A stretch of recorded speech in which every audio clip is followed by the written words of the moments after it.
Praise the Lord. Praise the Lord. കർത്താവിൻ്റെ ധന്യനാമത്തിൽ സന്നിഹിതരായിരിക്കുന്ന ശ്രേഷ്ഠരായ കർത്തൃദാസന്മാരെയും ദൈവമക്കളെയും കുഞ്ഞുങ്ങളെ ഏവരെയും ഞാൻ ക്രിസ്തുവിൽ വന്ദനം ചൊല്ലുന്നു. അനുഗ്രഹിക്കപ്പെട്ട ഒരാരാധനയുടെ ഭാഗമായി തീരുവാൻ ഞങ്ങൾക്കും കുടുംബമായി ദൈവം തന്ന ഈ നല്ല അവസരങ്ങളെ ഓർത്ത് ഞാൻ ദൈവത്തിന് സ്തോത്രം ചെയ്യുന്നു, ദൈവത്തിന് മഹത്വം കരേറ്റുന്നു. കർത്താവിൻ്റെ ദാസൻ എളിയവനെയും കുടുംബത്തെയും വളരെ മനോഹരമായ നിലയിൽ ഇവിടെ പരിചയപ്പെടുത്തിയത് കൊണ്ട് ആ കാര്യങ്ങളിലേക്ക് കടന്ന് സമയം കളയുവാൻ ഞാൻ ആഗ്രഹിക്കുന്നില്ല. ഇന്ന് പകലിൽ നിങ്ങളുടെ നടുവിലായിരിക്കുന്നത് ഒരു അഭിമാനമായി, അനുഗ്രഹമായി ഞാൻ കരുതുകയാണ്. ഇന്ത്യ പെന്തക്കോസ്റ്റ് ദൈവസഭയ്ക്ക് അഭിമാനകരമായ നിലയിൽ നേതൃനിരയിൽ നിന്ന് കർത്താവിന് വേണ്ടി പ്രയോജനപ്പെടുന്ന ശ്രേഷ്ഠന്മാരിൽ മുൻനിരയിൽ നിൽക്കുന്ന ഒരു ദൈവഭക്തനാണ് നിങ്ങളുടെ പാസ്റ്ററായിരിക്കുന്ന പാസ്റ്റർ ജെയിംസ് ചാക്കോ. കർത്താവിന് സ്തോത്രം. ഒരു സ്റ്റേറ്റിൻ്റെ പ്രസിഡൻ്റായി സേവനമനുഷ്ഠിക്കുന്നു. ഞങ്ങൾ ഒരു മിഷൻ ട്രിപ്പായി തൻ്റെ പ്രവർത്തന മേഖലകളിൽ കടന്നുപോയി പ്രാർത്ഥിക്കുവാൻ ചില വർഷങ്ങൾക്ക് മുൻപ് ദൈവം അവസരങ്ങൾ നൽകിയിട്ടുണ്ട്. ഒരു ടീമായി കടന്നുപോയി ഷില്ലോങ്ങിൽ കർത്താവിൻ്റെ ദാസനാൽ ആരംഭം കുറിച്ച അനുഗ്രഹിക്കപ്പെട്ട ആ സഭയിൽ ശുശ്രൂഷിപ്പാൻ ദൈവം എനിക്ക് ഭാഗ്യം നൽകി. അവിടെയുള്ള പ്രവർത്തനങ്ങളെ, ദൈവദാസന്മാരെയൊക്കെ പരിചയപ്പെടുവാൻ ദൈവം കൃപ നൽകി. ദൈവം തൻ്റെ ദാസനെയും കുടുംബത്തെയും തലമുറകളെയും ശുശ്രൂഷാ തലങ്ങളിൽ ദൈവം പ്രയോജനപ്പെടുത്തിക്കൊണ്ടിരിക്കുന്നതോർത്ത് നിറഞ്ഞ മനസ്സോടെ ഞാൻ ദൈവത്തിന് സ്തോത്രം ചെയ്യുകയാണ്. ഈ പട്ടണത്തിൽ ഇത്രയും അനുഗ്രഹിക്കപ്പെട്ട ഒരു സഭയ്ക്ക് നേതൃത്വം കൊടുക്കുവാൻ കർത്താവ് തൻ്റെ ഭക്തനെയും കുടുംബത്തെയും തലമുറകളെയും ദൈവസഭയും ദൈവം ഒരുക്കിയതോർത്ത് ഞാൻ ദൈവത്തിന് സ്തോത്രം ചെയ്യുന്നു. ദൈവം ഈ സഭയെ ധാരാളമായി അനുഗ്രഹിക്കട്ടെ. കർത്താവിന് സ്തോത്രം. കഴിഞ്ഞ രാത്രിയിൽ കർത്താവിൻ്റെ ദാസനോടും കുടുംബത്തോടും കൂടെ വന്ന് പാർക്കുവാനും അല്പസമയങ്ങൾ ഞങ്ങൾക്ക് പ്രാർത്ഥിക്കുവാൻ ദൈവം അവസരങ്ങൾ നൽകി. കർത്താവിന് സ്തോത്രം. എൻ്റെ 17-ാമത്തെ വയസ്സിൽ ദൈവവേലയ്ക്ക് വേണ്ടി ഞാൻ സമർപ്പിക്കപ്പെടുകയും 37 വർഷങ്ങൾ പിന്നിടുകയാണ് ഞാൻ ഒരു സഭാ പരിപാലന ശുശ്രൂഷയിൽ, ഇടയ ശുശ്രൂഷയിൽ. കർത്താവിൻ്റെ കൃപയാൽ കേരളത്തിൻ്റെ അങ്ങോളം ഇങ്ങോളം, ഇന്ത്യയുടെ പല സ്റ്റേറ്റുകളിൽ, ഇന്ത്യക്ക് പുറത്ത് പല രാജ്യങ്ങളിൽ ദൈവവചനവുമായി പോകുവാൻ, ഇതിനോടകം അനേക കുടുംബങ്ങളിൽ രാപാർക്കുവാനും ഇടപഴകുവാനും ദൈവം അവസരങ്ങൾ നൽകിയിട്ടുണ്ട്. എന്നാൽ ഞങ്ങൾ ഇന്നലെ രാത്രിയിൽ ആ വീട്ടിൽ വന്നപ്പോൾ ഞങ്ങളെ ആയുസ്സിൽ ആദ്യമായിട്ടാണ് ആ ദൈവദാസിയും കുഞ്ഞുങ്ങളും കാണുന്നത്. കർത്തൃദാസൻ എന്നെ പരിചയമുണ്ടെങ്കിലും ഞങ്ങളെ ഒന്നിച്ചാദ്യമായിട്ടാണ് പ്രിയപ്പെട്ടവർ കാണുന്നത്. വളരെ ആദരവോടെ, സ്നേഹത്തോടെ ആ പ്രിയപ്പെട്ടവരെ കുഞ്ഞുങ്ങൾ ഞങ്ങളെ വളരെ ബഹുമാനത്തോടെ, സ്നേഹത്തോടെ ആ ഭവനത്തിലേക്ക് സ്വീകരിച്ചപ്പോൾ ഞങ്ങൾക്ക് വലിയൊരു ദൈവ സാന്നിധ്യം, ഒരു വലിയ അനുഗ്രഹം ആ ഭവനത്തിനകത്ത് അനുഭവിക്കുവാൻ കഴിഞ്ഞു. തീർച്ചയായും ഈ ദൈവദാസനെയും കുടുംബത്തെയും ദൈവസഭയ്ക്ക് ദൈവം നൽകി, നിങ്ങൾക്ക് ദൈവം നൽകിയതോർത്ത് സന്തോഷമുള്ള ദൈവമക്കൾ കരങ്ങളെ ഉയർത്തി ദൈവത്തിന് സ്തോത്രം ചെയ്താട്ട്. മോനെ, ഇതിൻ്റെ ഫീഡ്ബാക്കും പോയി, എനിക്ക് ശബ്ദവും കിട്ടുന്നില്ല. ഞാൻ കർത്താവിൻ്റെ ദാസൻ എനിക്ക് അനുവദിച്ച സമയത്തിൽ പരിശുദ്ധാത്മാവ് എൻ്റെ ഹൃദയത്തിൽ പ്രകാശിപ്പിച്ച ഒരു ദൈവവചന ചിന്ത വേഗത്തിൽ ഓർപ്പിച്ച് എൻ്റെ വാക്കുകൾ അവസാനിപ്പിക്കാം എന്ന് ഞാൻ കരുതുന്നു. വിശുദ്ധ ലൂക്കോസിൻ്റെ സുവിശേഷം 22-ാം അധ്യായം 39 മുതലുള്ള ചില വേദഭാഗങ്ങൾ വായിച്ചാണ്.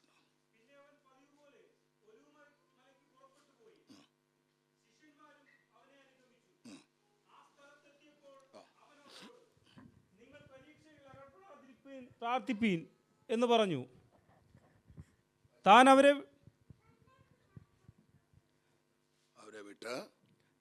അവരെ വിട്ട് ഒരു കല്ലേർ ദൂരത്തോളം വാങ്ങിപ്പോയി മുട്ടുകുത്തി, പിതാവേ, നിനക്ക് മനസ്സുണ്ടെങ്കിൽ ഈ പാനപാത്രം എങ്കിൽ നിന്നു നീക്കണമേ, എങ്കിലും എൻ്റെ ഇഷ്ടമല്ല നിന്റെ ഇഷ്ടം തന്നെ ആകട്ടെ എന്ന് പ്രാർത്ഥിച്ചു.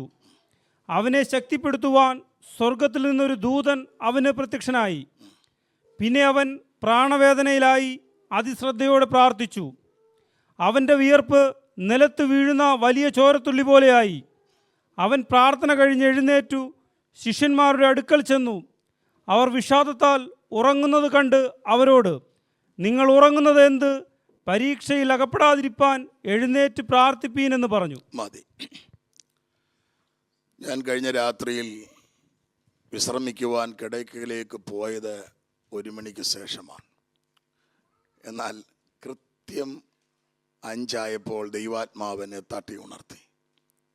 എൻ്റെ കിടക്കയുടെ താഴെ ഇറങ്ങിയിരുന്ന് ഞാൻ കരയുമ്പോൾ ദൈവത്തിൻ്റെ ആത്മാവ് എൻ്റെ ഹൃദയത്തോട് ഇടപെട്ട് നിങ്ങൾക്ക് കൈമാറുവാൻ ദൈവം എന്നെ ഭരമേൽപ്പിച്ച ഒരു സന്ദേശമാണ് ഞാൻ ഇന്ന് ശുശ്രൂഷിപ്പാൻ ആഗ്രഹിക്കുന്നത്. ഒത്തിരി സമയം എടുത്ത് പ്രസംഗിക്കേണ്ട, പഠിപ്പിക്കേണ്ട ഒരു വേദഭാഗമാണ് ഇവിടെ വായിപ്പാനിടയായത്. പ്രാർത്ഥന എന്ന വിഷയത്തോടുള്ള ബന്ധത്തിലാണ് അല്പസമയം ശുശ്രൂഷിപ്പാൻ ആഗ്രഹിക്കുന്നത്. നമുക്കെല്ലാവർക്കും അറിയാം പ്രാർത്ഥന എന്ന വാക്കിൻ്റെ അർത്ഥം. 2 പദങ്ങളുടെ സംഘടിത നാമമാണ് പ്രാർത്ഥന എന്ന വാക്കിൻ്റെ സംഘടിത നാമം. ഇതാണ് പ്രകർഷേണ അർത്ഥന. മനസ്സിൽ കോറിയിടൂ. പ്രകർഷേണ അർത്ഥന. പ്രകർഷേണ എന്ന് പറഞ്ഞാൽ വഴി പോലെ എന്നാണ്. അർത്ഥന എന്ന വാക്കിൻ്റെ അർത്ഥം യാചിക്കുക എന്നാണ്. അങ്ങനെയാണെങ്കിൽ പ്രാർത്ഥന എന്ന വാക്കിൻ്റെ അർത്ഥം വഴി പോലെ യാചിക്കുക. എല്ലാ ജാതി മതസ്ഥരുടെ ഇടയിലും പ്രാർത്ഥനയുണ്ട്. എല്ലാവരും പ്രാർത്ഥിക്കുന്നവരാണ്. പക്ഷെ ദൈവം വെച്ചിരിക്കുന്ന വ്യവസ്ഥയിൽ പ്രമാണത്തിൽ നിന്നുകൊണ്ട് വഴി പോലെ പ്രാർത്ഥിക്കുന്ന പ്രാർത്ഥനയ്ക്ക് മാത്രമേ ദൈവം ഉത്തരം നൽകുകയുള്ളൂ. പാപികളുടെ പ്രാർത്ഥന ദൈവം കേൾക്കുന്നില്ല എന്നാണ് ഈ പുസ്തകത്തിൽ എഴുതിയിരിക്കുന്നത്. നമുക്കറിയാം, ദൈവസഭയുടെ അടിസ്ഥാന ഉപദേശങ്ങളിൽ ഒന്നാണ് പ്രാർത്ഥന. പ്രാർത്ഥന. നമ്മുടെ കർത്താവായ യേശുക്രിസ്തു നമുക്ക് മാതൃകാ പുരുഷനാണ്. അവൻ നമുക്കൊരു മാതൃക വെച്ച് പോയിരിക്കുന്നു എന്നാണ് പത്രോസ് പറഞ്ഞത്. അങ്ങനെയാണെങ്കിൽ നമ്മുടെ കർത്താവായ യേശുക്രിസ്തു നമുക്ക് പ്രാർത്ഥനയെക്കുറിച്ച് പഠിപ്പിക്കുക മാത്രമായിരുന്നില്ല, പ്രാർത്ഥിച്ച് മാതൃക കാണിച്ചു തരുവാൻ ഇടയായി. ശിഷ്യന്മാർ ശ്രദ്ധിച്ചു. ഈ പകൽ മുഴുവൻ ഈ അത്ഭുതങ്ങൾ ഇവനിലൂടെ നടക്കുന്നതിൻ്റെ പിന്നിലെ രഹസ്യം എന്താണ്? അപ്പോഴവർക്കൊരു സത്യം വെളിപ്പെട്ടു. പകൽ ഈ അത്ഭുതങ്ങളും അടയാളങ്ങളും വീര്യപ്രവർത്തികളും മരിച്ചവർ പോലും ഉയർക്കുവാൻ കാരണം രാത്രി മുഴുവൻ കർത്താവ് ചെലവിടുന്നത് പ്രാർത്ഥനയ്ക്ക് വേണ്ടിയാണ്. തൻ്റെ പിതാവുമായുള്ള സംസർഗത്തിൽ, പ്രാർത്ഥനയിൽ സമയം ചെലവിടുകയാണ്. അത് മനസ്സിലാക്കിയ ശിഷ്യന്മാർ, കർത്താവെ, അങ്ങ് ചെയ്യുന്നത് പോലെ കുരുടന് കാഴ്ച കൊടുക്കുവാൻ, മുടന്തനെ എഴുന്നേൽപ്പിക്കുവാൻ, മരിച്ചവരെ ഉയർപ്പിക്കുവാൻ ഞങ്ങളെ പഠിപ്പിക്കണമേ എന്ന് ഒരു പ്രാവശ്യം പോലും അവർ ആവശ്യപ്പെട്ടിട്ടില്ല. അവരാവശ്യപ്പെട്ട ഒരൊറ്റ കാര്യം, ഞങ്ങളെ പ്രാർത്ഥിക്കുവാൻ. ഒരു കാര്യം അവർക്ക് ബോധ്യമായി, പ്രാർത്ഥനാ ജീവിതമുണ്ടെങ്കിൽ ഈ പറയപ്പെട്ടതെല്ലാം ശുശ്രൂഷയിൽ വെളിപ്പെട്ടു വരും. ഈ ആരാധനയിൽ എന്നെ കേൾക്കുന്ന ദൈവത്തിൻ്റെ മക്കളെ, നിങ്ങളുടെ ജീവിതത്തിൽ സകല അനുഗ്രഹങ്ങളുടെയും കലവറ തുറക്കപ്പെടുന്നത് പ്രാർത്ഥനാ ജീവിതത്തിലാണ്. ഞാൻ ദൈവത്തിൻ്റെ പാദപീഠത്തിൽ ഇരുന്നപ്പോൾ ദൈവം എന്നെ പഠിപ്പിച്ച വളരെ ലളിതമായ ചില ചിന്തകൾ ഓർപ്പിച്ചാണ് ഞാൻ മുൻപോട്ട് പോകാൻ ആഗ്രഹിക്കുന്നത്. നമ്മുടെ കർത്താവായ യേശുക്രിസ്തു പഠിപ്പിച്ച പ്രാർത്ഥനയിൽ 2 വശങ്ങൾ കർത്താവ് പഠിപ്പിക്കുവാനിടയായി. 2 മുഖങ്ങളുണ്ട്. ഈ രണ്ട് വശങ്ങൾ കർത്താവ് പഠിപ്പിക്കുവാൻ രണ്ട് ഉപമകളാണ് എടുക്കുവാനിടയായി. നമുക്ക് വളരെ സുപരിചിതമാണ്. ഒന്നാമത്തെ പ്രാർത്ഥനയുടെ ഒന്നാമത്തെ വശം നാം നമുക്ക് വേണ്ടി പ്രാർത്ഥിക്കണമെന്നുള്ളതാണ്. ഇത് കർത്താവ് പഠിപ്പിച്ചത് ലൂക്കോസ് 18 ഉപമയാണ്. ആ ഉപമയിൽ 3 കഥാപാത്രങ്ങളാണ്. ഒന്ന്, അനീതിയുള്ള, ദൈവത്തെ ഭയവും മനുഷ്യനെ ശങ്കയുമില്ലാത്ത ഒരു ന്യായാധിപൻ. ആ ന്യായാധിപന്റെ അടുക്കലേക്ക് കടന്നു വന്ന് ആ ന്യായാധിപന്റെ അടുക്കൽ കാര്യം ബോധിപ്പിക്കുന്ന ഒരു വിധവ. ആ വിധവയുടെ ശത്രു പ്രതിയോഗി 3 കഥാപാത്രങ്ങളാണ് അവിടെ നമുക്ക് കാണുവാൻ കഴിയുന്നത്. അവിടെ ഈ വിധവ ആവശ്യപ്പെടുന്നത് ഞങ്ങളെ രക്ഷിക്കണമെന്നല്ല, എൻ്റെ ശത്രുവിൻ്റെ കയ്യിൽ നിന്ന് പ്രതിക്രിയ നടത്തി എന്നെ എന്ത് ചെയ്യണം? രക്ഷിക്കണം. പ്രിയരെ, പ്രാർത്ഥനയുടെ ഒന്നാമത്തെ വശമാണ് നാം നമുക്ക് വേണ്ടി പ്രാർത്ഥിക്കുക എന്നുള്ളത്. നാം നമുക്ക് വേണ്ടി പ്രാർത്ഥിക്കുന്നത് പോലെ മറ്റാർക്കും പ്രാർത്ഥിക്കുവാൻ കഴിയത്തില്ല. ഇവിടെ ഇരിക്കുന്ന സകല കുഞ്ഞുങ്ങൾ ശ്രദ്ധിച്ചോണം, സകല ദൈവമക്കൾ ശ്രദ്ധിച്ചോണം. നിങ്ങളുടെ വിഷയത്തിന്റെ നടുവിൽ നിങ്ങൾക്ക് വേണ്ടി നിങ്ങൾ ചങ്ക് പൊട്ടി കരയുന്നത് പോലെ, ഹൃദയം നൊന്ത് കരയുന്നത് പോലെ പ്രാർത്ഥിക്കുവാൻ മറ്റാർക്കും കഴിയില്ല. സ്തോത്രം. ഇന്ന് നമ്മുടെ ഇടയിൽ പ്രാർത്ഥന ഇങ്ങനെ കോൺട്രാക്റ്റ് കൊടുക്കുകയാണ്. പാസ്റ്റർ പ്രാർത്ഥിച്ചോണേ. ഞാൻ ഈ സഞ്ചരിക്കുന്ന ഒരു ദൈവദാസനായതുകൊണ്ട് കാണുമ്പോൾ പലരും പറയും, പാസ്റ്ററെ, പിന്നെ അവരെ പിണക്കാൻ പറ്റാത്തതുകൊണ്ട് പാപമാണെന്ന് എനിക്കറിയാം, എന്നാലും പറയും എനിക്ക് എൻ്റെ കാര്യത്തിന് പ്രാർത്ഥിക്കാൻ നേരമില്ല. സ്തോത്രം. പിണങ്ങരുത്. സകല പ്രയർ ടീമിൽ റിക്വസ്റ്റ് ഇടും, സകലരോടും പ്രാർത്ഥിക്കാൻ പറയും. ഞാൻ ചോദിക്കട്ടെ, നിനക്കെന്നാ തൊഴില്? നമുക്ക് പ്രത്യേകിച്ച് തൊഴിലൊന്നുമില്ല. സഹോദര സഹോദരി കുഞ്ഞെ, ഈ രാവിലെ സമയം ദൈവാത്മാവ് ഈ ആരാധനയിൽ ആഴമായി കർത്താവ് പഠിപ്പിച്ച കാര്യം നിങ്ങളെ ഓർപ്പിക്കുകയാണ്. നിങ്ങൾക്ക് വേണ്ടി പ്രാർത്ഥിക്കുവാൻ തയ്യാറായാൽ വേഗത്തിൽ മറുപടി തരുന്ന ഒരു സ്വർഗമുണ്ടെന്ന് ഈ പകൽക്കാലം ദൈവാത്മാവ് ദൂത് പറയുകയാണ്. മോനെ ഫീഡ്ബാക്ക്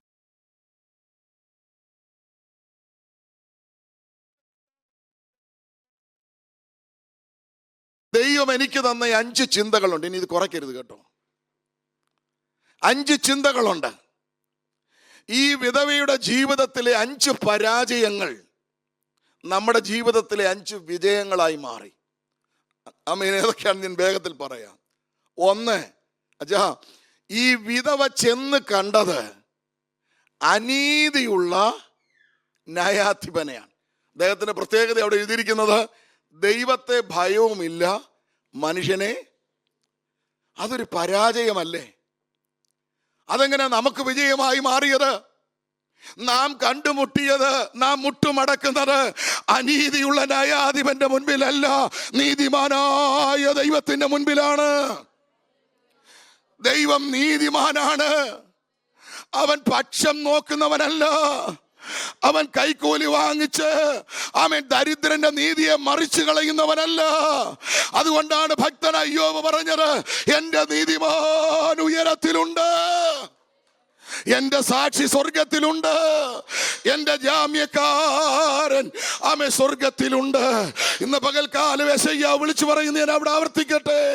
ഹല്ലേലൂയ. ദൈവത്തിന്റെ പൈതലെ, നിന്റെ നീതി അല്പകാലത്തേക്ക് മറയപ്പെട്ടുവെന്ന് നിനക്ക് തോന്നിയാലും പ്രഭാതത്തിലെ മഞ്ഞ് പോലെ ആ നീതി വെളിപ്പെട്ടു വരുമെന്ന് ഇന്ന് പകൽ ദൈവാത്മാവ് ദൂത് കൈമാറുകയാണ്.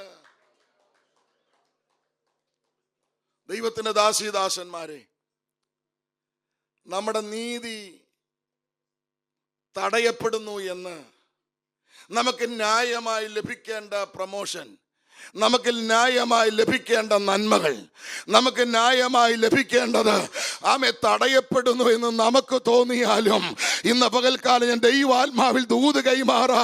നീ മുട്ടുമടക്കുന്നത് അനീതിയുള്ളവന്റെ മുൻപിലല്ല, അവൻ മുഖപക്ഷം നോക്കാത്ത നീതിമാനായ ദൈവത്തിന്റെ മുൻപിലാണ് മുട്ടുമടക്കിയത്.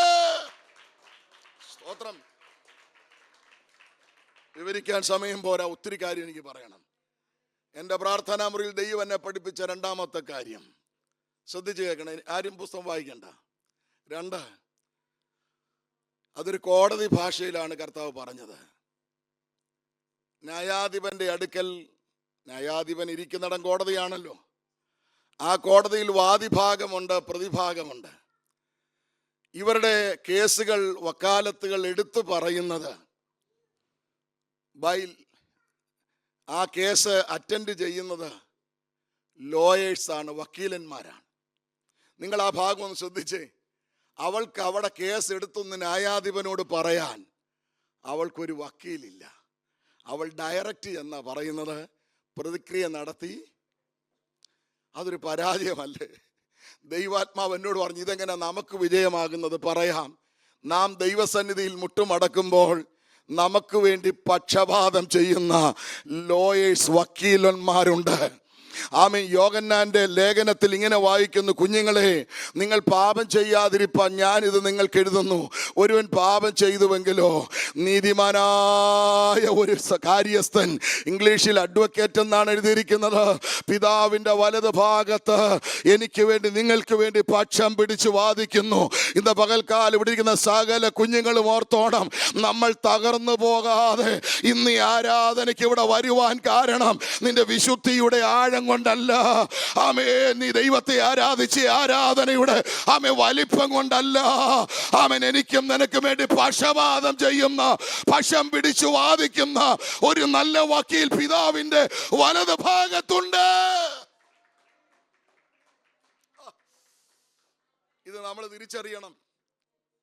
പലപ്പോഴും നമ്മൾ നിഗളിച്ച് പല പദങ്ങൾ നമ്മുടെ വായിൽ നിന്ന് അറിയാതെ വന്നു പോകും. അങ്ങനെ പത്രോസിന്റെ വായിൽ നിന്ന് വന്നപ്പോൾ കർത്താവ് തിരുത്തി, മോനെ ശീമോനെ, നീ അറിഞ്ഞില്ല, ഗോതമ്പ് പാറ്റുന്നത് പോലെ നിന്നെ പാറ്റുവാൻ സാത്താൻ എന്നോട് അനുവാദം ചോദിച്ചതാണ്. പക്ഷേ നിന്റെ വിശ്വാസം പോയി പോകാതിരിക്കേണ്ടതിന് ഞാൻ നിനക്ക് വേണ്ടി പക്ഷം പിടിച്ചു വാദിച്ചു. ഇന്ന് പകൽക്കാലം ഇവിടെ ഇരിക്കുന്ന സഹോദര, നീ ഇടറിപ്പോകാതെ, സഹോദരി നീ പട്ടുപോകാതെ, അവൻ ഇന്ന് ഇവിടെ ആരാധനയ്ക്ക് വരുവാൻ കാരണം നിനക്ക് വേണ്ടി പക്ഷം പിടിച്ച് വാദിച്ച ഒരു നല്ല വക്കീൽ. ശ്രദ്ധിച്ചോ മക്കളെ, പിതാവിന്റെ വലത് ഭാഗത്ത് നിങ്ങൾക്ക് ആരിരിപ്പുണ്ട്? നിങ്ങളുടെ പക്ഷം പിടിച്ച് വാദിക്കാൻ ജീസസ് എന്ന ലോയർ, വക്കീൽ ഇരിപ്പുണ്ട്. തീർന്നില്ല. റോമാലേഖനത്തിൽ പൗലോസ് പറയുകയാണ്, പ്രാർത്ഥിക്കേണ്ടും വണ്ണം പ്രാർത്ഥിപ്പാൻ നമുക്ക്, അയ്യോ പറഞ്ഞേ, ആർക്കാ അറിയാവുന്നവരുടെ കൈപൊക്ക്. നമ്മുടെ പ്രാർത്ഥനയൊക്കെ ഒന്ന് റെക്കോർഡ് ചെയ്തിട്ടൊന്ന് കേൾക്കണം. വന്ന കർത്താവേ, നിന്ന കർത്താവേ, പോയ കർത്താവേ, hallelujah, glory, praise the Lord എല്ലാം മാറ്റിയാ പിന്നെ ഒന്നുമില്ല. കുഞ്ഞെ, എനിക്കും നിങ്ങൾക്കും അറിയത്തില്ല. പക്ഷെ നീ മുട്ടുമടക്കുമ്പോൾ നിന്റെ പ്രാർത്ഥന മുറിയിലേക്ക് നിന്നെ ഹെൽപ്പ് ചെയ്യാൻ ഒരു അഡ്വക്കേറ്റ് വരും. ആ അഡ്വക്കേറ്റിന്റെ പേരാണ് ഹോളി സ്പിരിറ്റ്. ഉച്ചരിച്ചുകൂടാത്ത ഞരക്കങ്ങളാൽ ആത്മാവ് നമുക്ക് വേണ്ടി പക്ഷം പിടിച്ച് അവൻ വാദിക്കുകയാണ്. സ്തോത്രം. ഇപ്പൊ എത്ര വക്കീലായി? Jesus, holy spirit. തീർന്നില്ല. സൂക്ഷ്മതയോടെ പഠിച്ചാൽ മൂന്നാമത് വേറൊരു വക്കീലിനെ കാണാം. അത് റോമർ 11:4 വായിക്കണ്ട. ഏലിയാവ് ദൈവത്തോട് വാദിക്കുമ്പോൾ, അങ്ങനെ എഴുതിയിരിക്കുന്നത്, വാദിക്കുമ്പോൾ. എന്താ ഏലിയാവ് വാദിക്കുന്നത്? ഏലിയാവ് ഒറ്റയ്ക്കിരുന്ന് വാദിക്കുക. ഏലിയാവ് എന്താ വാദിക്കുന്നത്? ഞാൻ ഒരുത്തൻ മാത്രം. ഉടനെ ദൈവം തിരുത്തിയിട്ട് പറഞ്ഞു, നിനക്ക് തെറ്റുപറ്റി. ബാലിന് മുട്ടുമടക്കാത്ത 7000 പേരെ ഞാൻ എനിക്ക് വേണ്ടി അവിടെ സൂക്ഷിച്ചിട്ടുണ്ട്. ഇന്ന് പകൽക്കാലം ദൈവത്തിന്റെ ദാസന്മാരെ, നമ്മൾ തോന്നും നമ്മൾ ഒറ്റയ്ക്കാണ് ഇരിക്കുന്നതെന്നല്ല. ആമേ, നീ മാത്രമല്ല, ഈ പട്ടണത്തിൽ മുട്ടുമടക്കി ദൈവത്തോട് കരയുന്ന, ആമേ, ദൈവസന്നിധിയിൽ ഇരുന്ന് കരയുന്ന, വാദിക്കുന്ന ഒരുപിടി ആത്മാക്കളെ ദൈവം ആമേ വേർതിരിച്ച് നിർത്തിയിട്ടുണ്ട്. കൊരിന്ത്യർ ലേഖനത്തിൽ പൗലോസ് ലീഗ വളരെ വ്യക്തമായി പറഞ്ഞിട്ടുണ്ട്. 1:11 ആമേ, പ്രാർത്ഥനയിൽ നിങ്ങൾ ഞങ്ങളെ തുണയ്ക്കുന്നുവല്ലോ. ഇന്ന് പകൽക്കാലം ഇവിടെ ഇരിക്കുന്ന സകല ദൈവമക്കൾ ഓർത്തോണം. പാസ്റ്റർ TM മാത്യു ഈ പുൾപിറ്റിൽ ഇവിടെ നിൽക്കുന്നത്, പാസ്റ്റർ ജെയിംസ് ചാക്കോ ഈ പുൾപിറ്റിൽ നിൽക്കുന്നത്, മറ്റാരെങ്കിലും ഇവിടെ നിൽക്കുന്നത് ഞങ്ങളുടെ വിദ്യാഭ്യാസത്തിന്റെ കൂടുതൽ കൊണ്ടല്ല, ആമേ, ഞങ്ങൾ കഴിക്കുന്ന ആഹാരത്തിന്റെ പ്രോട്ടീൻ കൊണ്ടല്ല, ഞങ്ങളുടെ ആമേ വചന പാണ്ഡിത്യം കൊണ്ടല്ല, ദൈവത്തിന്റെ കൃപയാണെന്ന് ആരൊക്കെയോ ഇടിവിൽ നിന്ന് കരയാൻ ദൈവ ചിലരെ എഴുന്നേൽപ്പിച്ചിട്ടുള്ളത് കൊണ്ട് കുഞ്ഞെ നീ മുടിഞ്ഞു പോകാതെ നിൽക്കുന്നതെന്ന് ഇന്ന് പകൽക്കാലം ദൈവാത്മാവ് ദൂത് പറയുക. എൻ്റെ പേരൻസ് 86 വയസ്സ് കഴിഞ്ഞ ധാരാളം രോഗങ്ങളുള്ള മാതാപിതാക്കൾ ഇന്നും ജീവിച്ചിരിപ്പുണ്ട്. ഇരിങ്ങാലക്കുടയിൽ അവരുടെ പാസ്റ്ററാണ് ഞാൻ. എൻ്റെ അപ്പൻ്റെ അമ്മയുടെയും പാസ്റ്ററാണ് ഞാൻ മിക്കവാറും ആ വീട്ടിൽ ചെല്ലുമ്പോൾ ജ്യേഷ്ഠൻ്റെ കൂടാണ് താമസിക്കുന്നത്. കട്ടിലിന് താഴെ ഷീറ്റോ പായോ വിരിച്ചിട്ട് താഴെ ഇരുന്ന് കരയുന്ന കാഴ്ചയാണ് ഞാൻ കണ്ടിട്ടുള്ളത്. ഞാൻ പറഞ്ഞാ അപ്പാ, കട്ടിലിരുന്ന് കസാരയിലിരുന്ന് പ്രാർത്ഥിച്ചാ പോരെ? ഇല്ല മോനെ, താഴെ ഇരുന്ന് പ്രാർത്ഥിച്ചെങ്കിലേ അതിനൊരു, അയ്യോ നമുക്ക് മുട്ടുമടക്കാൻ എന്തൊരു പാടാ മോനെ. നീ ഈ UK വന്ന് അനുഗ്രഹിക്കപ്പെടുന്നതിന്റെ കാരണം ആരൊക്കെയോ നിനക്ക് വേണ്ടി മുട്ടുമടക്കിയിട്ടുണ്ട്, ആരൊക്കെയോ നിനക്ക് വേണ്ടി ഇപ്പോഴും ഇടിവിൽ നിന്ന് കരയുന്നുണ്ട്. ഇല്ലെങ്കിൽ നീ ഇവിടെ നിന്ന് കണ്ണുനീരായി പോകേണ്ട സമയം എപ്പോഴേ കഴിഞ്ഞു പോയി. പക്ഷേ ഇന്ന് പകൽക്കാലം നീ പറ, കർത്താവേ, ഞാൻ അറിയാതെ എനിക്ക് വേണ്ടി പക്ഷം പിടിച്ചു വാദിക്കുന്ന ആമേ ദൈവത്തിന്റെ ദാസീദാസന്മാരെ നീ തന്നതിനായി സ്തോത്രമെന്ന് പറ. ഞാൻ ഇന്ന് യോഗം കഴിയുമ്പോൾ നിങ്ങളോടെല്ലാവരോടും ടാറ്റ പറഞ്ഞു പോകും. കൈ പോലും തരാൻ എനിക്ക് നേരമില്ല. അടുത്ത ഒരു മീറ്റിങ്ങിൽ എനിക്ക് അറ്റൻഡ് ചെയ്യണം. പക്ഷെ ഞാൻ ഇവിടുന്ന് പോയാലും നിങ്ങളെ ശുശ്രൂഷിക്കുന്ന നിങ്ങളുടെ ഇടയൻ, എബ്രായ ലേഖനത്തിൽ പൗലോസ് പറയുന്നത്, അവർ ഞരങ്ങിക്കൊണ്ടല്ല, അറിയാവുന്നൊരു ബാക്കി പൂരിപ്പിച്ച് പറ, അവർ നല്ല മനസ്സോടെ നിങ്ങളുടെ ആത്മാക്കൾക്ക് വേണ്ടി ജാഗരിക്കുന്നവരാകയാ. ഇന്ന് പകൽക്കാലം ഞാൻ ദൈവാത്മാവിൽ ദൂത് പറയാ, കുഞ്ഞെ, നിന്റെ അഭിവൃദ്ധിക്ക് വേണ്ടി കരയുന്ന ഒരു അഭിഷക്തനുണ്ട്, നിന്റെ നന്മയ്ക്ക് വേണ്ടി കരയുന്ന ഒരു ദൈവദാസിയുണ്ട്, നിന്റെ നന്മയ്ക്ക് വേണ്ടി കരയുന്ന ഒരു പറ്റം ദൈവമക്കളുണ്ട്. ഏത് കാലഘട്ടത്തിലും ദൈവസഭയ്ക്കകത്ത് പ്രാർത്ഥിക്കുന്ന ഒരു തലമുറയുണ്ട്. അത് പെന്തക്കോസ്തിനെ നിലനിൽക്കുന്നതെന്ന് ഇന്ന് പകൽക്കാലം ദൈവാത്മാവ് ദൂത് കൈമാറുകയാണ്.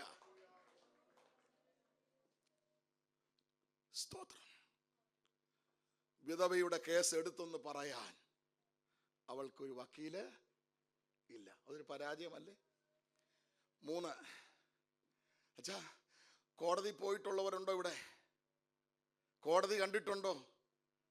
അവിടെ വക്കീലന്മാർ വെച്ച് വാദിക്കുന്നത് നിയമമാണ്, ബൈ ലോയാ. ഈ പാവ സഹോദരിക്ക് ജഡ്ജിയുടെ മുമ്പിൽ എടുത്തു പറയാൻ ഒരു പരാജയമല്ലേ? അവൾക്ക് എടുത്തു പറയാൻ ഒരു നിയമമില്ല, വാക്തത്വമില്ല, ഒരു പ്രോമിസ് ഇല്ല. അതെങ്ങനെ നമുക്ക് വിജയമായത്? നാം മുട്ടുമടക്കുമ്പോൾ ആയിരക്കണക്കിന് വാക്തത്വം ഇതിനകത്ത് കിടപ്പുണ്ട്, ആയിരക്കണക്കിന് പ്രോമിസിനകത്ത് കിടപ്പുണ്ട്. നീ ആ വചനം എടുത്തു വെച്ച് മുട്ടുകുത്തി പ്രാർത്ഥിച്ചാൽ ആ വചനത്തിന് മറികടക്കാത്തവനാ ഈ ദൈവം. ഇന്ന് പകൽക്കാലം അവൻ പരിശുദ്ധാത്മാവ് ദൂത് പറയുകയാ.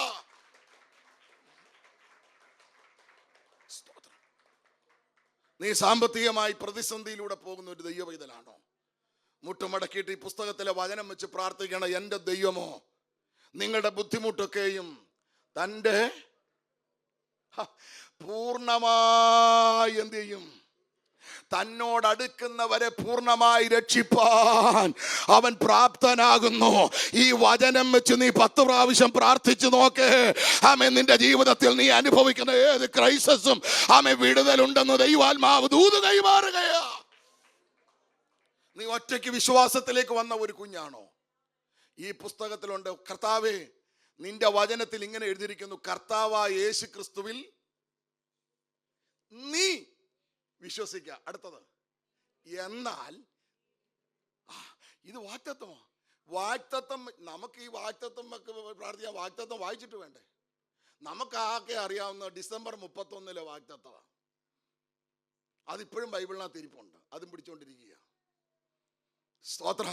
അത് നമുക്ക് ഇഷ്ടമുള്ള കുറെ വാഗ്ദത്തങ്ങളുണ്ട്. എൻ്റെ കുഞ്ഞെ, ഇന്ന് പകൽക്കാലം ദൈവാത്മ പറയുന്നു, ഈ പുസ്തകത്തിനകത്ത് ആയിരക്കണക്കിന് വാഗ്ദത്തം നിനക്കുണ്ട്. ആമേ, തലചായ്ക്കാൻ ഇടമില്ലെങ്കിൽ നീ പറയണം, ഭൂമി അതിന്റെ പൂർണ്ണതയും ഈ യഹോവയ്ക്കുള്ളതാണ്. ഭൂതലം നിവാസികളുടെ പാർപ്പിനായി ദൈവമേ നീ ഉണ്ടാക്കിയതാണ്. എനിക്ക് തലചായ്ക്കാൻ ഈ പട്ടണത്തിൽ ഒരു വീട് തന്നേ മതിയാകൂ. വചനം വെച്ച് പ്രാർത്ഥിക്കേ, ദൈവം അത്ഭുതങ്ങൾ ചെയ്യും, സ്വർഗം ചലിക്കും. നമ്പർ 4, സമയമില്ല. ഈ വിധവ ന്യായാധിപനുമായിട്ട് ഒരു വ്യക്തിബന്ധവുമില്ല. ഉണ്ടോ? മുൻ പരിചയങ്ങളൊന്നും. ഹലോ,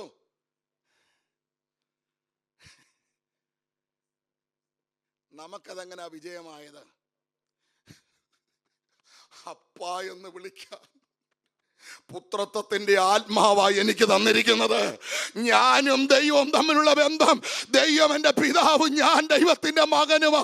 ഇന്ന് പകൽക്കാലം ഇവിടെ ഇരിക്കുന്ന ദൈവമക്കൾ പറ, ഈ ഞാൻ അല്ലേലി എൻ്റെ ദൈവത്തിന്റെ സന്തതിയാണ്, എൻ്റെ ദൈവത്തിന്റെ മകനാണ്, മകളാണ്. ആ ബന്ധമുള്ളവർ ദൈവത്തെ ഒന്ന് സ്തുതിച്ചാട്ടെ. കർത്താവ് പഠിപ്പിച്ച് കേട്ടോ, നിങ്ങൾ ഈ വണ്ണം പ്രാർത്ഥന, സ്വർഗസ്ഥനായ ആരാ പിതാവ് എന്ന് വിളിക്കേണ്ടത്? മക്കളാ. ആ ബന്ധത്തിന് എന്തെങ്കിലും ഉലച്ചിൽ വന്നിട്ടുണ്ടോ? അതിനൊരു ദൃഢതയുണ്ടെങ്കിൽ കർത്താവ് പറഞ്ഞ വാക്യം ഞാൻ ചേർത്ത് വെക്കുകയാ.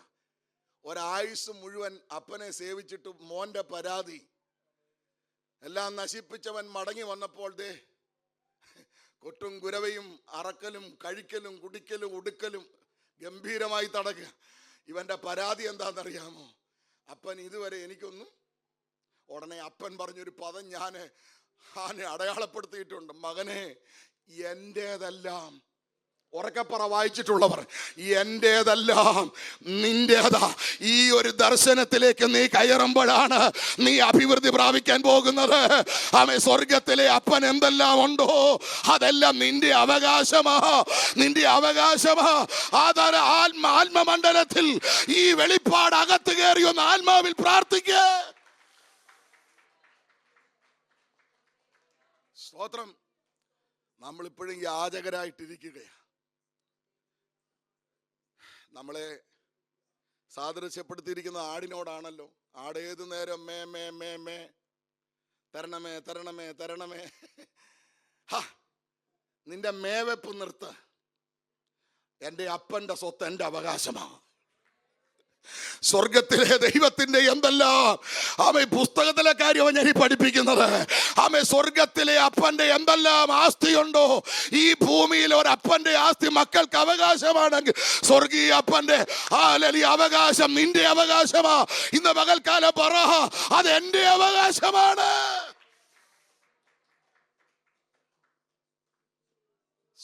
ഇതൊക്കെ ഒത്തിരി വാക്യങ്ങളുണ്ട്, ഞാനൊന്നും കിടക്കുന്നില്ല. 5,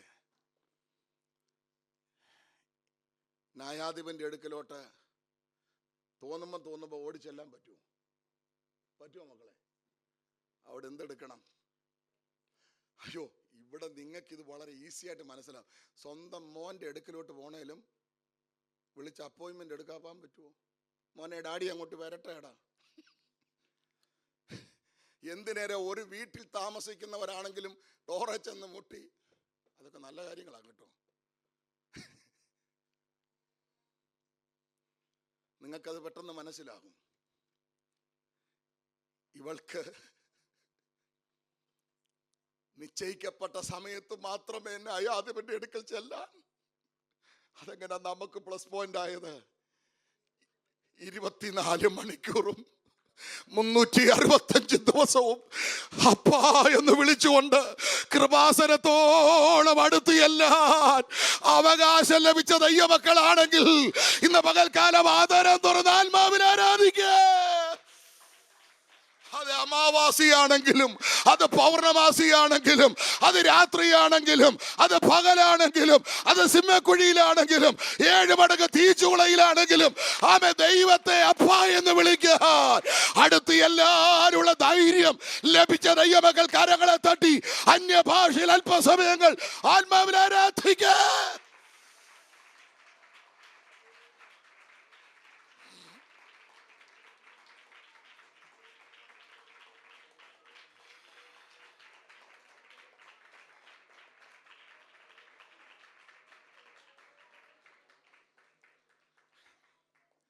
ഇപ്പൊ പ്രാർത്ഥനയുടെ ഒന്നാമത്തെ വശം എന്താ മോളെ? നാം നമുക്ക് വേണ്ടി. കാരണം വിധവ ആവശ്യപ്പെട്ടത് പ്രതിക്രിയ നടത്തി ഞങ്ങളെ രക്ഷിക്കണമെന്നല്ല. ആദ്യം നാട്ടുകാരെ രക്ഷിക്കുന്നതിന് മുമ്പ് നീ നിന്നെ തന്നെ അങ്ങ് രക്ഷിക്കുക. അതിനിടിവിൽ നിൽക്ക്. പിണങ്ങരുത്. സ്തോത്രം. എനിക്ക് വിടുതലില്ലാതെ ഞാൻ നിങ്ങൾക്ക് വിടുതലും കൊണ്ട് വന്നിട്ട് എന്താ കാര്യം? പോട്ടെ, സമയമില്ല. നാം നമുക്ക് വേണ്ടി പ്രാർത്ഥിക്കുന്നത് പോലെ മറ്റാർക്കും പ്രാർത്ഥിക്കാൻ ഈ ഒരു ചിന്ത നിങ്ങളുടെ മനസ്സിൽ നിന്നും മറയരുത്. രണ്ടാമത്തെ വശം, നാം മറ്റുള്ളവർക്ക് വേണ്ടി എന്ത് ചെയ്യണം? ഇത് കർത്താവ് പഠിപ്പിച്ച ലൂക്കോസ് 11 ഉപമയാ. അവിടെ 3 കഥാപാത്രങ്ങളാണ്. ആരൊക്കെയാണ്? 3 സ്നേഹിതന്മാരാ. നിങ്ങൾ തൽക്കാലം നിങ്ങളുടെ കൂടെ ഉള്ള 3 പേരുടെ പേരങ്ങിട്ടു. ചാക്കോച്ചൻ, തോമാച്ചൻ, അവറാച്ചൻ. അപ്പൊ ശ്രദ്ധിക്കണേ, ഒരു സ്നേഹിതന്മാരും അനുവർത്തിക്കാൻ പറ്റാത്ത സ്വഭാവമാണ്. ഇത് ഉപമയാണ്. അർദ്ധരാത്രിയിൽ വന്നു കയറി. എപ്പോഴാ വന്നു കയറിയത്? ഇവിടെ പിന്നെ അർദ്ധരാത്രി ഏതാ പകൽ ഏതാന്നൊന്നും എനിക്കൊന്നും പിടികിട്ടുന്നില്ല. സ്വത്രം. ഇത് കേരളത്തിന്റെ കൾച്ചറിൽ നിങ്ങൾ അങ്ങ് ചിന്തിക്കണം. അവിടെ 9 മണിയാവുമ്പോഴേ എല്ലാം കലം കഴുകി കമത്തി. സ്വത്രം. ഇനി എത്ര വലിയ സ്നേഹിതം വന്നാലും മാക്സിമം ബെഡ്റൂമിലോട്ട് കൊണ്ടാക്കും. വേണേൽ ഒരു കട്ടൻ കാപ്പി ഇട്ട്. ഇന്നലെ രാത്രി അർദ്ധരാത്രിയിൽ വന്നു കയറിയപ്പോൾ സത്യത്തിൽ ഞങ്ങൾക്ക് വലിയ വിഷമമായിപ്പോയി. ഞങ്ങളൊന്നും കഴിച്ചില്ലെന്ന് പറഞ്ഞപ്പോൾ ഈ സാറ വേഗത്തിൽ കുഴച്ചെന്ന് പറഞ്ഞ പോലെ. ദൈവദാസിയെ ദൈവം അനുഗ്രഹിക്കട്ടെ, മക്കളെ ദൈവം അനുഗ്രഹിക്കട്ടെ. ഞങ്ങളെ വയറ് നിറച്ച് കഴിപ്പിച്ചിട്ടാണ് കിടക്കെ വിട്ടത്. ആ ഒരു ആതിഥ്യ മര്യാദയൊക്കെ അനുഭവിക്കുന്ന ദൈവമക്കളുണ്ടെങ്കിലും സ്വത്രം പറ. ഈ സ്നേഹിതന്റെ വീട്ടിലൊന്നുമില്ല. അതുകൊണ്ട് അവനെ അവിടെ ഇരുത്തിയിട്ട് തൻ്റെ സ്നേഹിതന്റെ വീട്ടിലേക്ക് പോവുക.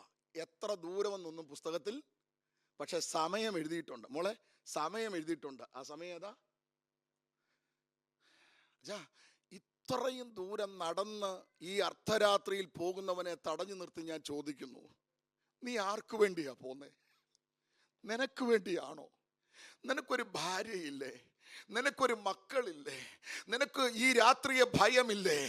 അവൻ പറയും, ദൈവദാസനെ, ഇതൊക്കെ ശരിയാണെങ്കിലും എൻ്റെ സ്നേഹിതനോടുള്ള ആ ബന്ധത്തിന്റെ ആഴം നിമിത്തം ഞാൻ എന്നെ തന്നെ മറക്കുകയാണ്. എൻ്റെ മുൻപിൽ പ്രതികൂലമായി നിൽക്കുന്നതെല്ലാം ഞാൻ മറക്കുകയാണ്. അവന്റെ വിശപ്പാണ് എനിക്ക് വലുത്. അവൻ തൻ്റെ സ്നേഹിതന്റെ അടുക്കൽ ചെന്ന് എന്ത് ചെയ്തു? ശബ്ദം കൊണ്ട് തിരിച്ചറിഞ്ഞു. എന്താടാ പോയി ചോദിച്ചു. നാടൻ ശൈലിയാ. എനിക്ക് 3 അപ്പം നീ എന്ത് ചെയ്യണം? വായ്പ. ഈ 3 അപ്പം അങ്ങോട്ട് ചോദിച്ചപ്പോൾ അകത്തു നിന്ന് വന്നത് എന്താ അറിയാവുന്നവര് പറ. 3 തടസ്സങ്ങളാ. എന്തൊക്കെയാണെന്നറിയാമോ? 1, വാതിൽ അടച്ചിരിക്കുന്നു. ഈ പുള്ളി പറയുന്ന കേട്ട പിന്നെ ആയുഷിൽ ഈ വാതിൽ എന്ത് ചെയ്യത്തില്ല. നമ്മൾ സന്ധ്യക്ക് കിടക്കാൻ പോകുമ്പോൾ അടയ്ക്കുന്ന വാതിൽ പിന്നെ തുറക്കുകയല്ലേ. അപ്പൊ ഇതൊരു തടസ്സമാണോ? ആണോ ചാ? 2, പൈതങ്ങളും എൻ്റെ കൂടെ. എനിക്ക് തോന്നുന്നത് വൈഫ് നേഴ്സാന്ന് തോന്നുന്നു. ഇതിനെ ഒരു തരത്തിൽ ഉറക്കേണ്ട ബുദ്ധിമുട്ട് പുള്ളിക്ക്. ഒന്ന് അനങ്ങിയാൽ ഇവറ്റകൾ ഉണരും. പിടികിട്ടുന്ന സഹോദരന്മാർക്കായി സ്തോത്രം. പൈതങ്ങളും എൻ്റെ കൂടെ. 3, എഴുന്നേൽക്കാൻ വയ്യ. ഇതൊന്നും ഒരു തടസ്സമേ. ഈ സ്നേഹിതൻ ലജ്ജ കൂടാതെ മുട്ടിക്കൊണ്ടിരിക്കുകയാ. എന്റെ മേല് കോരിത്തരിപ്പിച്ച ഒരു ദൂതാണത്. നമ്മൾ ഒരു വ്യക്തിയോട് സംസാരിച്ചുകൊണ്ടിരിക്കുമ്പോൾ നമ്മുടെ ഫേസ് ടു ഫേസ് നോക്കിയില്ലെങ്കിൽ നമ്മൾ പിന്നെ ആളിനെ നിൽക്കി വർത്താനം പറയും. ഒരു കാര്യം ചോദിച്ചു, രണ്ട് കാര്യം ചോദിച്ചും ഒരു പ്രതികരണവും ഇല്ലെങ്കിൽ നീ പോടാവൂ എന്ന് പറയും മനസ്സുകൊണ്ട്. നീ എത്ര വെല്ലുവിളിയാണെങ്കിലും പോയി പണി നോക്കാൻ പറയും. ഞാൻ ചോദിക്കുന്നത്, ഇവൻ ലജ്ജ കൂടാതെ മുട്ടുന്നതിന്റെ പിന്നിലെ രഹസ്യം എന്താ? ദൈവാത്മാവ് എന്നോട് പറഞ്ഞ ഒരു വെളിപ്പാട് ഞാൻ പറയാം. 3 തടസ്സങ്ങളെ ഇവൻ പറഞ്ഞിട്ടുള്ളൂ. ഒരിക്കൽ പോലും അകത്ത് അപ്പമില്ലെന്ന് അകത്തു നിന്നൊരു വാക്ക് പറഞ്ഞിട്ടില്ല. എത്ര പേർക്ക് ദൂത് പിടികിട്ടിയെന്ന് എനിക്കറിയത്തില്ല. നിന്റെ പ്രാർത്ഥനയ്ക്ക് സമയം വൈകിയാലും ഇന്ന് പകൽക്കാല ദൈവാത്മാവ് പറയുന്നില്ല, അവന്റെ പക്കൽ ധാരാളം വീണ്ടെടുപ്പുണ്ട്. സമയം വൈകിയാലും വരും നിശ്ചയം. നീ അതിനു വേണ്ടി കാത്തിരിക്കുവാൻ ദൈവാത്മാവ് ദൂത് കൈമാറുകയാ. നിങ്ങൾ ശ്രദ്ധിക്കുന്നുണ്ടോ? കനാന്യ സ്ത്രീയെ നിങ്ങൾക്കറിയാവുന്ന ഭാവം വായിക്കണ്ട. യേശുവിന്റെ വലിയ കൂട്ടത്തിന്റെ പുറകെ നിലവിളിച്ചോണ്ട് വരിക. ശിഷ്യന്മാരുണ്ട്, വലിയ ജനാവലിയുണ്ട്. ഇവിടെ ശ്രദ്ധിച്ചേ, ആ സഹോദരി നിലവിളിച്ചോണ്ട് വരിക. നമ്മുടെ കർത്താവ് നമ്മുടെ നാടൻ ഭാഷ പറഞ്ഞ മൈൻഡ് ചെയ്തില്ല, ഗവനിച്ചേ. നിങ്ങൾ വായിച്ചിട്ടില്ലേ? നമ്മുടെ കർത്താവ് എന്നെ പൊട്ടനാണോ? അവൻ കേൾക്കാതെ വണ്ണം ചെവി എന്ത് ചെയ്തിട്ടില്ല. അപ്പൊ എന്റെ കർത്താവെ, ഈ നിലവിളി എന്താ കേൾക്കാത്തെ? പകൽക്കാലം ദൈവാത്മാവ് ദൂത് പറയുക, അവന്റെ സൈലൻസ്, അവന്റെ മൗനത വിടുതലിന്റെ ലക്ഷണമാ. ചില പ്രാർത്ഥനയ്ക്ക് നിനക്കൊരു മൗനത പോലെ നിനക്ക് തോന്നുന്നു. എന്തേ എന്റെ വിഷയത്തിന് മേൽ വിടുതലില്ലാത്ത നിനക്ക് തോന്നുന്നു? ഇല്ല കുഞ്ഞെ, ദൈവാത്മാവ് പറയുക, അവൻ വേഗത്തിൽ പ്രതിക്രിയ നടത്തി നിന്നെ വിടുവിക്കുന്ന ദൈവമാണ്.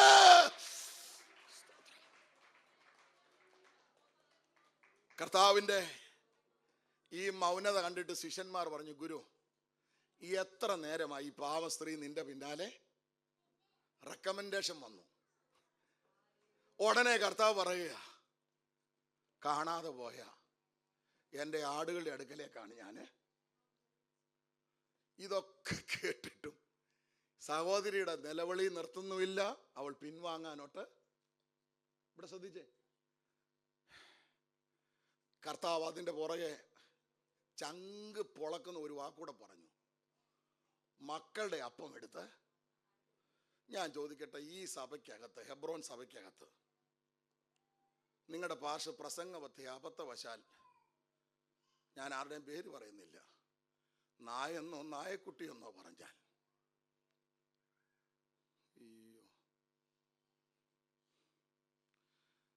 IPCയിൽ ഒരു സെന്റർ തന്നെ തകർന്നു പോയത്, സെൻട്രൽ പാർശ്വ പ്രസംഗിച്ച് വന്ന് പറഞ്ഞു, എന്തേടാ ആകാത്ത വേലക്കാർ നായ്ക്കൾ എന്ത് ചെയ്യുന്നു ചോദിച്ചു. മോളെ, ഈ പ്രസംഗിക്കുന്ന ഞങ്ങളൊക്കെ പറയും മുൻപോട്ട് കയറി ഇരിക്കാൻ പറയും. എത്ര ഇരുന്നാലും അവിടെ നിന്ന് ഇറങ്ങുകയല്ലാതെ ആരും മുന്നോട്ട് എന്ത് ചെയ്യത്തില്ല. കാരണം ഞങ്ങളുടെ നാക്കി ഉമ്മനീരിൽ കിടക്കുന്നത് കൊണ്ട് ഞങ്ങൾ സംസാരിക്കുമ്പോൾ ഇതെന്ത് ചെയ്യും. അപ്പൊ ഇത് മുഴുവൻ ഏറ്റുവാങ്ങുന്ന ഈ ഫ്രണ്ടിലിരിക്കുന്നവരാ. അച്ഛാ, കർത്താവിൻ്റെ അടുക്ക കൊണ്ടുവന്നത് സൗഖ്യം കിട്ടാനാ. കണ്ണിനെ കാണുക. കർത്താവ് എന്ത് ചെയ്യുന്നോ കാർക്കിച്ചൊരു. അവൻ മൗനമായിരുന്നാലും നിനക്കൊരുപക്ഷെ ഇഷ്ടമല്ലാത്ത പദം ഉപയോഗിച്ച് നിന്നെ അഡ്രസ് ചെയ്താലും, ഒരുപക്ഷെ അവന്റെ തുപ്പലേൽക്കേണ്ടി വന്നാലും, നീ പിറുപിറുക്കാതെ പിന്മാറാതെ വിടുതൽ ലഭിക്കുന്നത് വരെ തുടരാൻ തയ്യാറാണെങ്കിൽ, സഹിച്ചു നിൽക്കുന്നവൻ കൂടെ വാഴുമെന്ന് പുസ്തകത്തിലുണ്ടെങ്കിൽ, ഇന്ന് പകൽക്കാലക്കാരെ ഉയർത്തി ദൈവത്തെ സ്തുതിക്ക.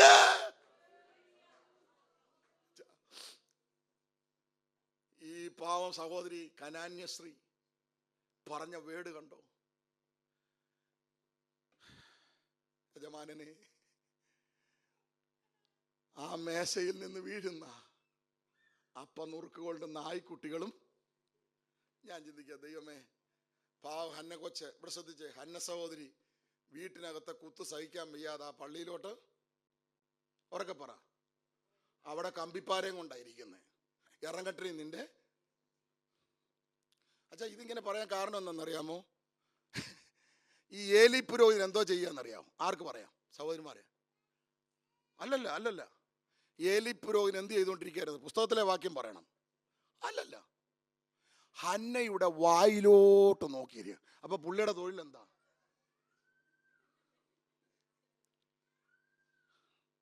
അങ്ങനെ കുറെ എണ്ണം ഇതിനകത്ത് വരും.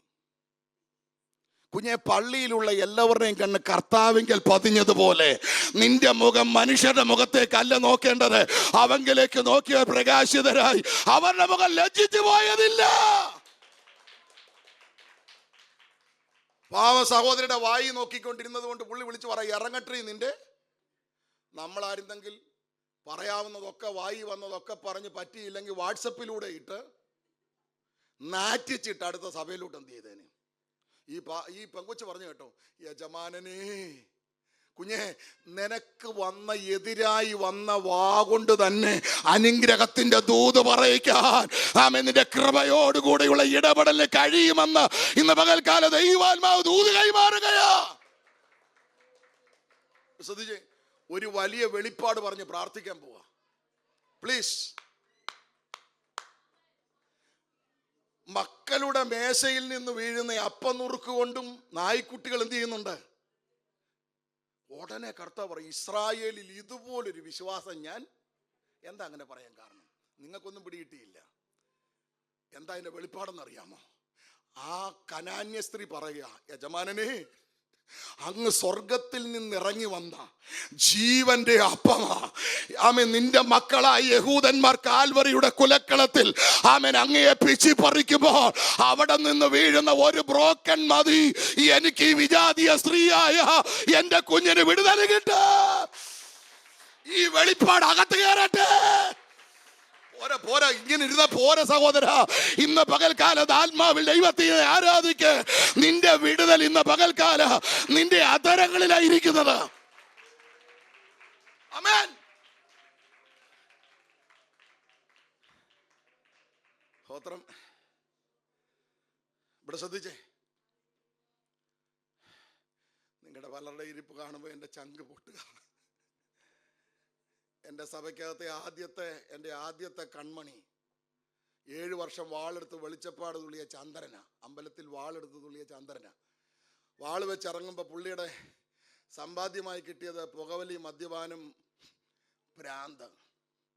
3 ഹോസ്പിറ്റലിൽ ചികിത്സിച്ചിട്ട് സൗഖ്യം കിട്ടാതെ സകല മന്ത്രവാദ ചരടും കെട്ടി പ്രാർത്ഥിക്കാൻ ആദ്യമായി എൻ്റെ അടുക്കൽ വന്നു. മുൻപരിചയങ്ങളൊന്നുമില്ല. പുൽപ്പായിട്ട് പ്രാർത്ഥിച്ചുകൊണ്ടിരിക്കുമ്പോൾ ചന്ദ്രൻ്റെ തലയിലൊന്ന് തൊട്ടു. പുള്ളി വാളെടുത്ത് തുള്ളാനും അലറാനും തുടങ്ങി. ഞാൻ ഭാര്യയോട് പറഞ്ഞു, കതവും ചെല്ലല്ല അടച്ചോ, ഇന്ന് രാത്രി കെട്ടും കിടക്കെടുത്ത് ഇറങ്ങേണ്ടി വരും. കത്തോലിക്കരുടെ കോട്ടയാ, വാടക വീടാ. ഞാൻ അവിടെ ഇരുന്ന് പണ്ട പിള്ളേർ പറഞ്ഞ പോലെ സൈക്കിളെ കയറാൻ അറിയാം, ഇറങ്ങാൻ. അച്ഛാ കൈ വച്ചപ്പോ ഇളക്കി. ഇനി എന്തോ ചെയ്യണമെന്ന് അറിയത്തില്ല. ഞാൻ ദൈവത്തോട് കരയാൻ തുടങ്ങി. ഞാൻ പറഞ്ഞു, കർത്താവെ ലജ്ജിപ്പിക്കരുത്. സർവ്വബലവും സംഭരിച്ച് ചന്ദ്രന്റെ തോളയിൽ നിന്ന് വെച്ചു. കൈ വാഴ വെട്ടിയിടുന്ന പോലെ താഴോട്ട് വീണു. സമാധാനമായല്ലോ. ആ കിടക്കയിൽ കിടന്നുകൊണ്ട് സകല ഭൂതവും ഇറങ്ങിപ്പോയി. സകല തകിടുകളും അടിച്ചു. ഇന്ന് വരെ പിന്നെ മെന്റലിന് മരുന്ന് കഴിച്ചിട്ടില്ല. ഇന്നും സഭയ്ക്കകത്തുണ്ട്. ഞാൻ എന്തിനിത് പറഞ്ഞെന്നറിയാമോ? ചന്ദ്രേട്ടൻ സഭായോഗത്തിന് വന്നാലും അറിയാം, വന്നില്ലെങ്കിലും അറിയാം. നമ്മൾ പലരും വന്നാലും അറിയത്തില്ല, പോയാലും അറിയത്തില്ല. പിന്നെ പാസ്റ്റർ വീട്ടിൽ ചെന്നിട്ട് ചോദിക്കണം, ശോശാമ്മേ ചാക്കോച്ചൻ വന്നായിരുന്നു, അന്നാമ്മ വന്നായിരുന്നു. കാരണം വന്നത് പറഞ്ഞില്ല. ചന്ദ്രേട്ടൻ വന്നാൽ ഒരു അല്ലേലിയ പറഞ്ഞാൽ 1.5 ടൺ വെയിറ്റ്. എന്താ നിനക്ക് ദൈവത്തെ സ്തുതിക്കാൻ വാ തുറക്കാൻ ഇത്ര മടി? എന്താ കൈയടിക്കാൻ നിനക്ക് ഇത്ര മടി? എന്തേ ദൈവത്തെ മഹത്വപ്പെടുത്താൻ നിനക്ക് ഇത്ര മടി? ഇന്ന് പകൽക്കാലം നിന്നെ വിടുവിച്ച വിടുതലെന്ന് ഓർക്ക് കുഞ്ഞേ. ഇന്ന് പകൽക്കാലം നന്ദിയോടെ ദൈവത്തെ ആരാധിക്ക്. പുറജാതി മക്കളായി പുറംപോക്കിൽ കിടന്ന എന്നെ കർത്താവിന്റെ ക്രൂശിന്റെ സ്നേഹം പിടിച്ചു ഇവിടം വരെ കൊണ്ടുവന്ന, ഇവിടെ നിർത്തിയ ദൈവകൃപ ഓർക്കുമ്പോൾ മൗനമായിരിക്കാൻ എനിക്ക് സാധ്യമല്ല.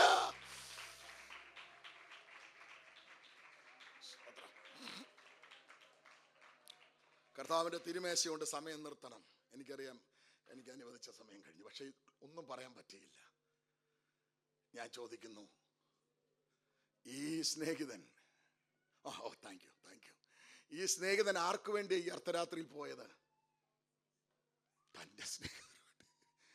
അവൻ ലജ്ജ കൂടാതെ മുട്ടുകൊണ്ട് എഴുന്നേറ്റ് അവന് അറിയാവുന്നൊരു പറ വേണ്ടുവോളം കൊടുത്തു. അച്ഛാ, അതിൻ്റെ അർത്ഥം എന്താണെന്നറിയാമോ? 3 അപ്പം കൊണ്ട് അവൻ്റെ സ്നേഹിതന്റെ വിശപ്പ് മാറുമെങ്കിലും അവനെ മറന്ന്, അവൻ്റെ കുടുംബത്തെ മറന്ന്, അവൻ്റെ നാളെ എന്നുള്ള ചിന്ത മറന്ന് അവൻ ഇറങ്ങി തിരിച്ച നിന്നെയും മറന്നു കളയാൻ അവൻ അനീതിയുള്ള ദൈവമല്ല. യോബ് തൻ്റെ സ്നേഹിതന്മാർക്ക് വേണ്ടി പ്രാർത്ഥിച്ചപ്പോൾ അവൻ തൻ്റെ സ്ഥിതിക്ക് ഭേദം വരുത്തിയവനാണെങ്കിൽ ഇന്ന് പകൽക്കാല കുഞ്ഞേ, നീ നിന്നെ തന്നെ മറന്ന് മറ്റുള്ളവർക്ക് വേണ്ടി നീ പ്രാർത്ഥിക്കുമ്പോൾ നിന്നെ മറന്നു കളയുവാൻ അവൻ അനീതിയുള്ളവനല്ല.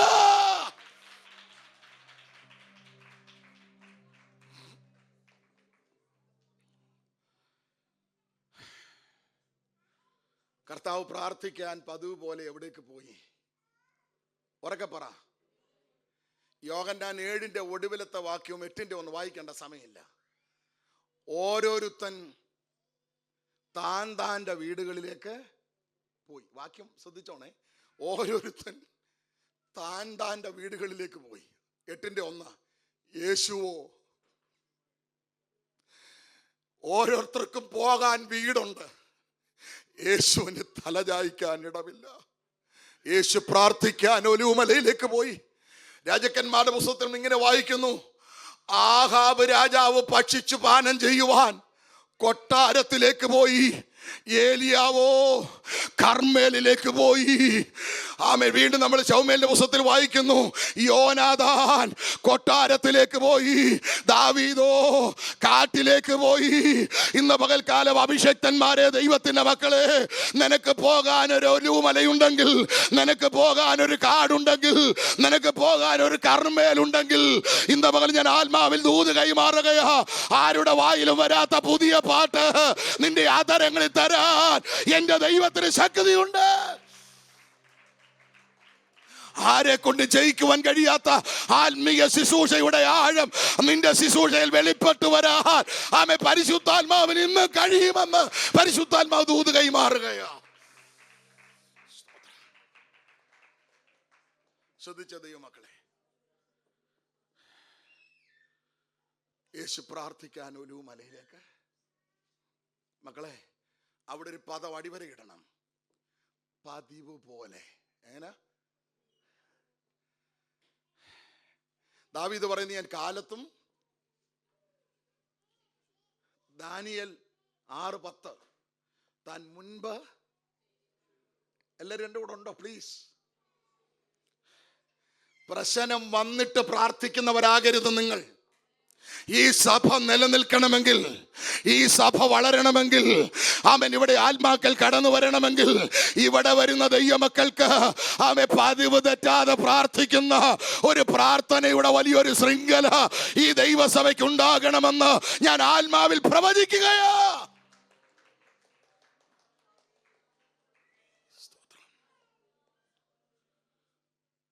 നിങ്ങൾ 3 നേരം ഒന്നും പ്രാർത്ഥിക്കേണ്ട, കാരണം നിങ്ങളുടെ ഡ്യൂട്ടി അങ്ങനെ.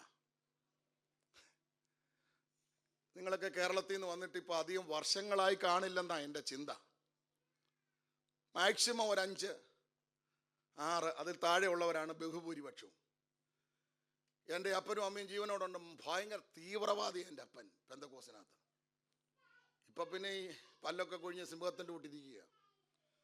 ഞാൻ ഈ പ്രായത്തിലൊക്കെ എൻ്റെ അച്ഛ നരണം ബദേൽ സഭയുടെ അംഗമാണ്. ഞങ്ങളുടെ കുടുംബ പ്രാർത്ഥനയ്ക്ക് രാവിലെയും വൈകിട്ടും അറ്റൻഷൻ ഹാജരല്ലെങ്കിൽ കിടക്കപ്പായ തൊട്ട് തല്ലും. ഒരു സന്ധ്യാപ്രാർത്ഥനയ്ക്ക് പ്രാർത്ഥിച്ചുകൊണ്ടിരുന്നപ്പോൾ പുള്ളിക്ക് അന്നും ഇന്നും ഒരു അസുഖമുണ്ട്. 5 ഭൂഖണ്ഡവും ഉപഭൂഖണ്ഡം കൂടെ കറങ്ങിയിട്ടേ വരത്തുള്ളൂ. ഇതൊന്നും താങ്ങാനുള്ള കാര്യത്തിൽ അന്നുമില്ല ഇന്നുമില്ല. ഈ കുടുംബ പ്രാർത്ഥനയ്ക്കകത്തൊക്കെ ഷോർട്ടായിട്ട് പ്രാർത്ഥിക്കണം, കുഞ്ഞുങ്ങളോടൊന്ന് ജോയിൻ ചെയ്യാനാണ്. ഞാൻ കഴിഞ്ഞ ദിവസം ഒരു മീറ്റിങ്ങിൽ പങ്കെടുത്തു. ഒരു സഹോദരി പ്രാർത്ഥിച്ചത് 1/2 മണിക്കൂറാണ്. തുടങ്ങിയപ്പോൾ എല്ലാവരും കൂടെ ഉണ്ടായിരുന്നു. ആമയും പറയാൻ ആ പാവ സഹോദരി മാത്രമേ ഉണ്ടായിരുന്നുള്ളൂ. ഞാൻ പോലും ഇല്ലായിരുന്നു. ആ ഗതികേട് നിങ്ങൾക്ക് വരരുത്. ഈ രഹസ്യ പ്രാർത്ഥന ഇല്ലാത്തതുകൊണ്ട് ആ പരസ്യം അങ്ങ് നീട്ടുന്നത്. അച്ഛാ ആമേൻ പറഞ്ഞില്ല. അടുത്ത് കിടന്ന് ചൂലും കെട്ട ഒരൊറ്റ അടി തന്നു നടുവിനിട്ട്. ഈ പ്രായമേ ഉള്ളൂ. ഞാൻ ചാടി എഴുന്നേറ്റ് പറഞ്ഞു ആമേൻ. അതുകൊണ്ടാണ് ഇന്നിവിടെ നിൽക്കുന്നത്. അന്ന് പ്രഭാത പ്രാർത്ഥനയും സന്ധ്യാപ്രാർത്ഥനയും നിർബന്ധമാണ്. നിങ്ങളുടെ ഇവിടുത്തെ കൾച്ചറും സാഹചര്യവും ഒക്കെ വെച്ചിട്ട് ഇതൊന്നും. ഞാനൊരു യൂറോപ്യൻ രാജ്യത്ത് എന്ന് രാവിലെ, നമുക്ക് ഈ പതിവ് തെറ്റിക്കാൻ പറ്റുമല്ലോ, സൗന്ദര്യത്തിൻ പൂർണ്ണതയാകുന്ന സിയോനിൽ നിന്നും പ്രകാശിക്കുന്നു. അറിയാവുന്നൊരു കൂടെ പാട്. മറന്നുപോയി. ആ വീട്ടിലെ മോൻ എന്നോട് ചോദിക്കുക, അങ്കിളെ ഈ വർഷം ഇറങ്ങിയ പാട്ടാണോ എന്ന്. അവൻ ആയുസ്സിൽ ആദ്യമായിട്ടാണ് കേൾക്കുന്നത്. ആട്ടെ, ഇവിടെ സൂര്യൻ ഉദിച്ചത് കണ്ട എത്ര മക്കൾ ഇതിനകത്ത് ഇരിപ്പുണ്ട്. കുഞ്ഞെ, നീ ഇവിടം വരെ വന്ന് ഇത്രയും നന്മ ഈ രാജ്യത്ത് അനുഭവിക്കാൻ കാരണം വിദ്യാഭ്യാസമില്ലെങ്കിലും ആ 1, 2, 3 തലമുറയും ആമൻ അവർ പാഴാമ മുഴങ്കാലിൽ സന്ധ്യയ്ക്കും കാലത്തും ആമൻ മുട്ടുമേലിരുന്ന് കരഞ്ഞവരാണ്. ആ കണ്ണുനീരിന്റെ നന്മയാ നീ അനുഭവിക്കുന്നത്. നീ കരഞ്ഞില്ലെങ്കിൽ നിന്റെ തലമുറയോർത്ത് പിന്നെ നീ കരയേണ്ടി വരും. ഇത് വാണിംഗായി ദൈവാത്മ പറയുന്നു. ഇന്ന് നീ കരഞ്ഞില്ലെങ്കിൽ നാളെ നിന്നെ ഓർത്തും നിന്റെ തലമുറയോർത്തും നീ കരയേണ്ടി വരും. വീട്ടിനകത്തെ പ്രാർത്ഥന കുഞ്ഞുങ്ങൾ കണ്ട് പഠിക്കട്ടെ. പ്രാർത്ഥിക്കാൻ മുട്ടുമടക്കിയാൽ ദൈവം തൻ്റെ ഹൃദയത്തിലെ രഹസ്യങ്ങൾ കൈമാറും. ഞാനൊരു അനുഭവം പറഞ്ഞ പ്രാർത്ഥിക്കാൻ പോവാ. 17-ാമത്തെ വയസ്സിൽ അട്ടപ്പാടിയിൽ കയറിയതാ സുവിശേഷവുമായിട്ട്. എന്നാൽ സ്ഥാപിതമായ സഭകൾ ഇപ്പോഴും അവിടെ ഉണ്ട്. അതിൻ്റെ ഇടയിൽ വിവാഹം കഴിച്ചു. അന്ന് പ്രസിഡൻ്റായിട്ടിരിക്കുന്ന എൻ്റെ അധ്യാപകൻ്റെ അടുക്കൽ ചെന്ന് പറഞ്ഞു, അപ്പച്ച ഓൻ പൊക്കോ, വേണ്ടതുപോലെ തന്നേക്കാം, അയച്ചേക്കാമെന്ന് പറഞ്ഞു. ട്രാൻസ്ഫർ ലെറ്റർ കിട്ടി. എൻ്റെ ഭാര്യയെ ഞാൻ അട്ടപ്പാടിലാക്കിയിട്ട്, അതൊക്കെ വലിയ കഥയാണ്. ഈ ദേശം ഒറ്റ നോക്കാൻ വന്ന് ആലത്തൂർ ഇറങ്ങിയപ്പോൾ ആലത്തൂരിലെ ഒരു പാസ്റ്റർ പറഞ്ഞു, ഇവിടെ അല്ല, വടക്കഞ്ചേരിയിൽ ഇറങ്ങിയിട്ട് അവിടുന്ന് ഇന്ന ബസ് കയറി അവിടുന്ന് പോകണമെന്ന് പറഞ്ഞു. അങ്ങനെ വടക്കഞ്ചേരിയിൽ ഇറങ്ങി അവിടുന്ന് കൊന്നക്കൽ കടവെന്ന് പറഞ്ഞ ഒരു സ്ഥലത്തിറങ്ങി. അവിടെ ഇറങ്ങിയപ്പോഴൊരു സഹോദരൻ പറഞ്ഞത്, ഈ കാണുന്ന മല അങ്ങ് കയറി അപ്പുറം ഇറങ്ങുന്നതായി പാലക്കുഴി എന്ന് പറഞ്ഞു. ഞാൻ നടക്കാൻ തുടങ്ങി. എന്നേക്കാ വലിയ പൊക്കത്ത് നിൽക്കുന്ന കറുകപ്പുല്ല്, ദേഹം മുഴുവൻ കീറി മുറിഞ്ഞു. അവിടെ ചെന്നിറങ്ങിയപ്പോഴേ ഞാൻ ആ കത്തോലിക്കൻ്റെ വീട്ടിലോട്ട് ഓടിക്കേറി. മരണവപ്രാളം വനത്തിലൂടെ ആയി പോയത്, വഴിതെറ്റിപ്പോയി. ഞാൻ പറഞ്ഞു, കുടിക്കാൻ ഇച്ചിരി വെള്ളം തരാൻ പറഞ്ഞു. അവരൊരു മൊന്ത നിറച്ച് വെള്ളം കൊണ്ടുവന്നു. ഒരൊറ്റ ഈ പശു കുടിക്കുന്ന പോലെ കുടിച്ചു. മരണവപ്രാളമാണ്. കുടിച്ചപ്പോൾ മനസ്സിലായി ഒറ്റ കുടുംബമുണ്ട്. അത് പിന്മാറ്റക്കാരനായ ഒരു അപ്പനും പിന്മാറ്റക്കാരിയായ ഒരു മോളും. വേണ്ടതുപോലെ ചെയ്തോളാന്ന് പറഞ്ഞതാ. സ്വത്രം. മേൽക്കൂരയില്ല, ചാണകം വഴിയെ പെര, 4 സൈഡും തുറന്നു കിടക്കുന്ന ഒരു ഷെഡ്. ഉപദേശിക്ക് താമസിക്കാനുള്ളതാ. ഞാൻ വന്നിട്ട് പറഞ്ഞിടി കുഞ്ഞെ, നമുക്ക് അതിനേക്കാൾ നല്ല സ്ഥലം ഇവിടെ തന്നെ. എൻ്റെ ഭാര്യ എന്നോട് പറഞ്ഞു, അച്ഛാ എവിടെ അയച്ചാലും പോകാമെന്നല്ലേ നമ്മുടെ സമർപ്പണം, നമുക്ക് പോകാമെന്ന് പറഞ്ഞു. വടക്കഞ്ചേരി കവലയിൽ നിന്നാൽ ഞാൻ താമസിച്ച വീട് കാണാം. അത്ര ഉയരത്തിലിരുന്ന പുള്ളിയാ ഞാൻ.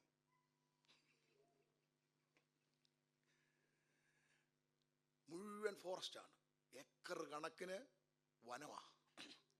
അപ്പം ഞങ്ങൾ വന്നങ്ങോട്ട് ഇറങ്ങി 2 ആഴ്ചക്കുള്ളിൽ ഞാൻ നോക്കുമ്പോൾ തൊട്ടു മോളിൽ ഈ കാട്ടിലൂടെ ഇങ്ങനെ അങ്ങോട്ട് ഓടിക്കേറിയാൽ 2 മിനിറ്റ് കൊണ്ടിയല്ല, മല ചുറ്റി ചെന്നാൽ 5 മിനിറ്റ് കൊണ്ടിയല്ല. സന്ധ്യ ആകുമ്പോഴേ കൂരാക്കൂരിട്ടാ. പന്നിയും കേഴയും കാട്ടുമൃഗം ഓടുന്ന ശബ്ദം കേൾക്കാൻ വെളിയിൽ. പ്രാർത്ഥിച്ചുകൊണ്ടിരുന്നപ്പോൾ എൻ്റെ ഭാര്യ എന്നോട് പറഞ്ഞു, ഇപ്പം മേളത്തെ വീട്ടിൽ പോകണമെന്ന് പറഞ്ഞു. ഞാൻ പറഞ്ഞു, എനിക്കെന്നെ വട്ടമുണ്ടോ? ആരാണെന്നറിയത്തില്ല. വന്നപ്പം തൊട്ട് അവിടെ ഇടിനാശവും വെള്ളപ്പൊക്കമാണ്. അപ്പനും അമ്മയും ഒരു മോനുമേ ഉള്ളൂ. അയാൾ കുടിച്ചിട്ട് വന്ന് എടുത്തിട്ട് ഭാര്യ ഇടിക്കുന്ന സ്വരമാണ് നമുക്ക് കേൾക്കാവുന്നത്. അസാധാരണ ഭാഷയാണ് പറയുന്നത്, അന്യായ ഭാഷ. ഞാൻ പറഞ്ഞു, എനിക്കവരെ പരിചയമില്ല, നമുക്ക് പോകാൻ പറ്റുകയെന്ന് പറഞ്ഞു. രാവിലെ പോകാമെന്ന് പറഞ്ഞു. പുള്ളി പറഞ്ഞു, ഇയാൾ വരുന്നെങ്കിൽ വന്നാൽ മതി, ഞാൻ പോകാമെന്ന് പറഞ്ഞു. എൻ്റെ ദൈവമേ, അന്നും ഇന്നും എൻ്റെ ഭാര്യയ്ക്ക് പേടിയാണ് പുറത്തോട്ടിറങ്ങാൻ. ഇടവും വലവും ദൂതന്മാരുണ്ടെങ്കിലും നമ്മൾ കൂടെ പോകണം. ഞാൻ നോക്കുമ്പോൾ ഈ കതവ് തുറന്ന് ഒറ്റ ഓട്ടമാണ്. ഞാനും പുറകെ ഓടി. ചെന്നപ്പോൾ എന്തെന്നറിയോ, ഞാൻ കണ്ട കാഴ്ച കളിയല്ല, സത്യമായി പറയുന്നത്. ഈ സഹോദരിയുടെ കവിളിൽ എൻ്റെ ഭാര്യ പിടിച്ചിട്ട് വായിൽ നിന്ന് പൊരടാൻ തുപ്പിക്കുക. വായിൽ വെള്ളം ഒഴിച്ച് കഴുകിച്ചു തുപ്പിച്ചു. അന്ന് രാത്രി വെളുക്കോളം ആ വീട്ടിലിരുന്ന് സുവിശേഷം പറഞ്ഞു. ആ പ്രിയപ്പെട്ടവനെയും ഭാര്യയെയും ഏക മകനെയും ഈ കഴിക്കൽ ഞാൻ സ്നാനപ്പെടുത്തി. സഹോദര സഹോദരി, എന്തിനാ ഇത് പറഞ്ഞെന്നറിയാമോ? നീ പ്രാർത്ഥിക്കാൻ പ്രാർത്ഥന മുറിയിൽ മുട്ടുമടക്കിയാൽ ദൈവം തന്റെ ഹൃദയത്തിലെ രഹസ്യങ്ങൾ നിനക്ക് വെളിപ്പെടുത്തി തരും. ദൈവത്തിന്റെ ഹിതം കുഞ്ഞെ നിനക്ക് വെളിപ്പെടുത്തി തരും. പിശാച് കൊണ്ടുവരുന്ന ആവശ്യമില്ലാത്ത തിരക്ക് ഇന്ന് നീ അവസാനിപ്പിച്ചോണം. നിനക്ക് പ്രാർത്ഥിക്കാൻ നേരമില്ല. വീട്ടിലെ പണി തീർന്നിട്ട് നിനക്ക് നേരമില്ല. നിന്റെ ജോലിയുടെ ഷിഫ്റ്റ് മാറിയിട്ട് നിനക്ക് നേരമില്ല. ഇന്ന് പകൽക്കാല ദൈവാത്മാ പറയുന്നു, നീ വിജയിക്കണമെങ്കിൽ, നിലനിൽക്കണമെങ്കിൽ നിന്റെ ക്രിസ്ത്യ ജീവിതത്തിന്റെ ആകെ തുക പ്രാർത്ഥനയാണ്. സ്തോത്രം. എനിക്ക് ഒത്തിരി കാര്യങ്ങൾ പറയണം, ഞാൻ നിർത്തുകയാ. പ്രാർത്ഥിക്കാൻ ദൈവത്തിന്റെ ഹിതത്തിന് നിന്നെ ഏൽപ്പിച്ചു കൊടുത്താൽ ഒരുപക്ഷെ ക്ഷീണം വന്നാലും, ഇവിടെ ശ്രദ്ധിച്ചോ, ക്ഷീണം വന്നാലും ദാനിയേൽ അത്യന്തം ക്ഷീണിതനായി. തന്നെ ശക്തീകരിപ്പാൻ ദൈവം ഗബ്രിയേലിനെ എന്ത് ചെയ്തു?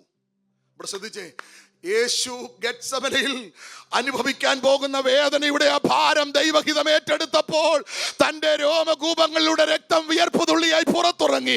മരണത്തോടടുക്കുമ്പോൾ പൗലോസ് പറയുകയാണ്, മരണത്തിൽ നിന്ന് എന്നെ വിടുവിപ്പാൻ കഴിയുന്നവനോട് അവൻ ഭയഭക്തി നിമിത്തം അഭയാചന കഴിച്ചു. ആ പ്രാർത്ഥന ദൈവം കേട്ടു. കുഞ്ഞേ, പ്രാർത്ഥനാ മുറിയിൽ ദൈവഹിതത്തിന് നിന്നെ കൈമാറുമ്പോൾ നിന്റെ ശരീരം ക്ഷീണമായി ബലഹീനമായി മാറിയാലും നിന്നെ ശക്തീകരിപ്പാൻ ദൈവം തന്റെ ദൂതനെ ഇറക്കും. അല്ല, ദൈവം ആ പ്രാർത്ഥനാ മുറിയിൽ നിന്നെ ശക്തീകരിക്കുന്ന ഒരു ദൂത് നിനക്ക് കൈമാറും.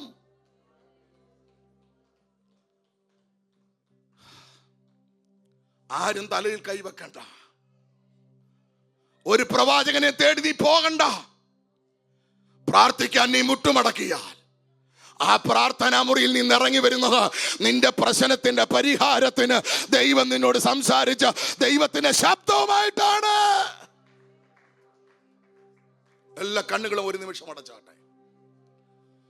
എല്ലാ കണ്ണുകളും ദൈവസന്നിധിയിൽ അടച്ചാട്ടെ. പ്രിയ സഹോദരൻ പ്രാർത്ഥിച്ചപ്പോൾ ആ പ്രാർത്ഥനയുടെ വാചകം ഇവിടെ ഉച്ചരിച്ചു. യാചിപ്പീൻ എന്നാൽ നിങ്ങൾക്ക്, അന്വേഷിപ്പീൻ, മുട്ടുവീൻ. അവിടെ ദോഷികളായ നിങ്ങൾ നിങ്ങളുടെ മക്കൾക്ക് നല്ല ദാനങ്ങളെ കൊടുപ്പാൻ എന്നെ കണ്ണുനീരോടെ പ്രാർത്ഥനയ്ക്ക് ഒരുക്കിയെടുത്തൊരു വാക്യമാണത്. അപ്പം ചോദിച്ചാൽ ആരും കല്ല് കൊടുക്കുകയില്ല. മീൻ ചോദിച്ചാൽ ആരും തേളിനെ കൊടുക്കയില്ല. മുട്ട ചോദിച്ചാൽ ആരും പാമ്പിനെ കൊടുക്കയില്ല. എന്താ വാക്കിന്റെ അർത്ഥം എന്നറിയാമോ? നിനക്ക് ദോഷം വരുന്നതൊന്നും, നിനക്ക് തിന്മയായതൊന്നും നിന്റെ പ്രാർത്ഥനയിൽ ദൈവം തരികയില്ല. ഒന്നുകൂടെ ഇറങ്ങി പറയാം, കുഞ്ഞേ, നിന്റെ നിത്യത നഷ്ടപ്പെടുന്നതൊന്നും ദൈവം നിനക്ക് തരത്തില്ല. വിശ്വസിക്കാൻ പറ്റുന്നുണ്ടോ? വിശ്വസിക്കാൻ പറ്റുന്നുണ്ടോ? ഇന്ന് പകൽക്കാല ദൈവാത്മാവ് പറയുകയാണ്, തന്നോട് യാചിക്കുന്നവർക്ക് പരിശുദ്ധാത്മാവിനെ. ലൂക്കോസിൽ അത് പറയുമ്പോൾ മത്തായിൽ ഇങ്ങനെയാണ് പറയുന്നത്, തന്നോട് യാചിക്കുന്നവർക്ക് നന്മ എത്രയധികം കൊടുക്കും. ഇന്ന് പകൽക്കാലം പ്രാർത്ഥിക്കുന്ന ദൈവത്തിന്റെ പൈതലേ, നിന്റെ സ്പിരിച്വൽ ലെവൽ മാത്രമല്ല, നിന്റെ ഫിനാൻഷ്യൽ ലെവലും മാറ്റി നിന്നെ അനുഗ്രഹിപ്പാൻ ദൈവം വിശ്വസ്തനാണ്. എല്ലാവരും ചാടി എഴുന്നേറ്റാട്ടെ, വേഗത്തിൽ എഴുന്നേറ്റാട്ടെ, ഒട്ടും സമയങ്ങളെ അത് വേഗത്തിൽ എഴുന്നേറ്റാട്ടെ. ആ ബൈബിൾ എല്ലാവരും കസാരയിലേക്ക് ഒന്ന് വെച്ചാട്ടെ. എല്ലാ കണ്ണുകളും ഒരു നിമിഷം അടച്ചാട്ടെ. ഇന്ന് സിസ്റ്റം വളരെ ശക്തിയോടെ ശത്രു പൊരുതുന്നുണ്ട്. അതിവിടെ ദൈവദാസന്മാർ, ദൈവമക്കൾക്ക് അറിയാം. എന്താണെന്ന് എനിക്കറിയില്ല. സ്തോത്രം. ഇന്ന് പകലൊരു വിടുതൽ ഇതിനകത്ത് നടക്കുകയാ. ഒരു വിടുതൽ ഇതിനകത്ത് നടക്കുക. ആരും ആരെയും നോക്കണ്ട, ആരും ആരെയും നോക്കണ്ട. ഒരു നിമിഷം ആത്മാവിൽ നിന്ന് പ്രാർത്ഥിച്ചാട്ടെ. നമ്മുടെ ശരീരത്തിന് ഓക്സിജൻ പ്രാധാന്യം അർഹിക്കുന്നത് എത്രത്തോളം ഉണ്ടോ അത്രത്തോളം നിന്റെ ക്രിസ്തീയ ജീവിതത്തിന് പ്രാധാന്യം അർഹിക്കുന്നതാണ് പ്രാർത്ഥന. ഇന്ന് പകൽക്കാല ദൈവത്തിന്റെ പൈതലേ, അവൻ ഒരു പ്രാർത്ഥനാ ജീവിതമുള്ളവനായി മാറാൻ, ഒരു പ്രാർത്ഥനാ ജീവിതമുള്ളവനായി മാറാൻ. അതരം ചലിക്കട്ടെ, അതരം ചലിക്കട്ടെ. കരമടിക്കാൻ നിയോഗമുള്ളവർ കരമടിക്ക്. അന്യഭാഷ ലഭിച്ചവർ അന്യഭാഷ പറ. വാതുറ ദൈവത്തെ സ്തുതിക്ക്, വാതുറ ദൈവത്തെ സ്തുതിക്ക്.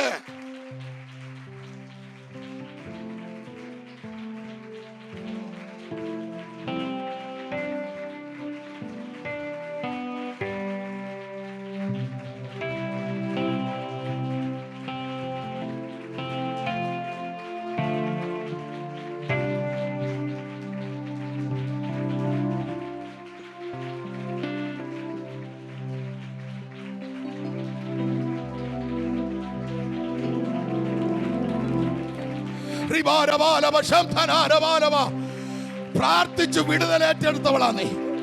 മരണത്തിൽ നിന്ന് പോലും നിന്നെ വലിച്ചെടുക്കത്തക്ക നിലയിൽ പ്രാർത്ഥനയുടെ ആഴത അനുഭവിച്ചവളാ. ഈ ദിവസങ്ങളിൽ പ്രാർത്ഥനയിൽ വീണുപോയി, കുറവുകൾ വന്നുപോയി. ആമേൻ. ദൈവസനം മടങ്ങി വരാൻ ആമേൻ ദൈവാത്മാവ് ദൂത് പറയുകയാ. എല്ലാ കരങ്ങളും തട്ടിയ, എല്ലാ കരങ്ങളും തട്ടിയ ശക്തിയോടെ, ശക്തിയോടെ.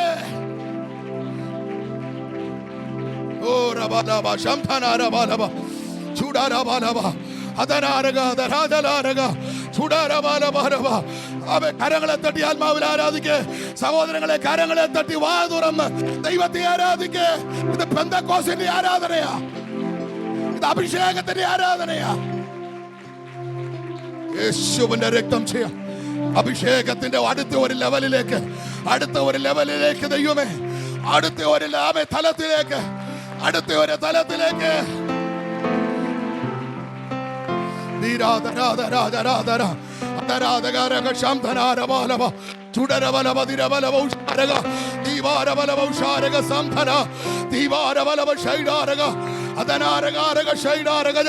പണ്ടത്തെ പോലൊരു നല്ല കാലം. ഹല്ലേലൂയ. മണിക്കൂറുകളോളം പ്രാർത്ഥിച്ച, മണിക്കൂറുകളോളം ആരാധിച്ച, മണിക്കൂറുകളോളം പാദപീഠത്തിൽ വീണ് കിടന്ന നിന്റെ പൂർവ്വകാലങ്ങളിലേക്ക് ഇന്ന് പകലും മടങ്ങി വരാ ദൈവാത്മാവ് ദൂത് കൈമാറുകയാ.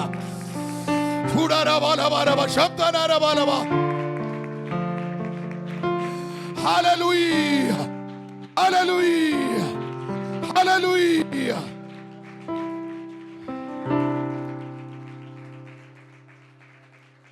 ഹല്ലേലൂയ. കരങ്ങളെ ഉയർത്തി ശക്തിയോടെ ദൈവത്തെ സ്തുതിച്ചാട്ടെ. ഇന്നലെ പകലത്തെ ഒരു മീറ്റിംഗ് കഴിഞ്ഞപ്പോൾ ഏകദേശം 30-ലധികം ചെറുപ്പക്കാർ, സഹോദരിമാർ, സഹോദരന്മാർ, കുഞ്ഞുങ്ങൾ പറഞ്ഞു, പാസ്റ്ററെ ഞങ്ങൾ പോകുന്നില്ല, ഞങ്ങൾ ഉപവാസം കണ്ടിന്യൂ ചെയ്യുകയാണ്, ഞങ്ങൾക്ക് ഹോളി സ്പിരിറ്റ് വേണം, ഞങ്ങൾക്ക് വേണ്ടി പ്രാർത്ഥിക്കണം. ആ സെക്ഷൻ തീർന്നത് 4:30 4:30 കുഞ്ഞുങ്ങൾ ആത്മനിറവിൽ നൃത്തം ചെയ്ത് ആരാധിക്കാനിടയായി.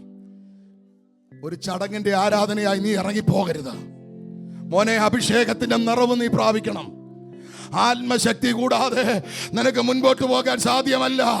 ആമേ. ഭൂതലത്തിലെങ്കിലും പരീക്ഷിക്കാനുള്ള ഒരു പരീക്ഷകാലം വരാൻ പോകുകയാണ്.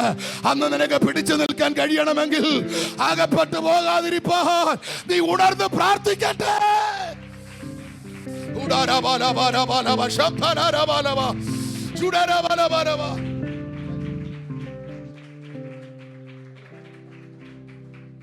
ദൈവമക്കളെ, ഇന്ന് പകൽക്കാലം ആത്മനിറവ് കൊതിക്കുന്ന ദൈവദാസനെ എനിക്ക് വേണ്ടി ഒന്ന് പ്രാർത്ഥിക്കാമോ?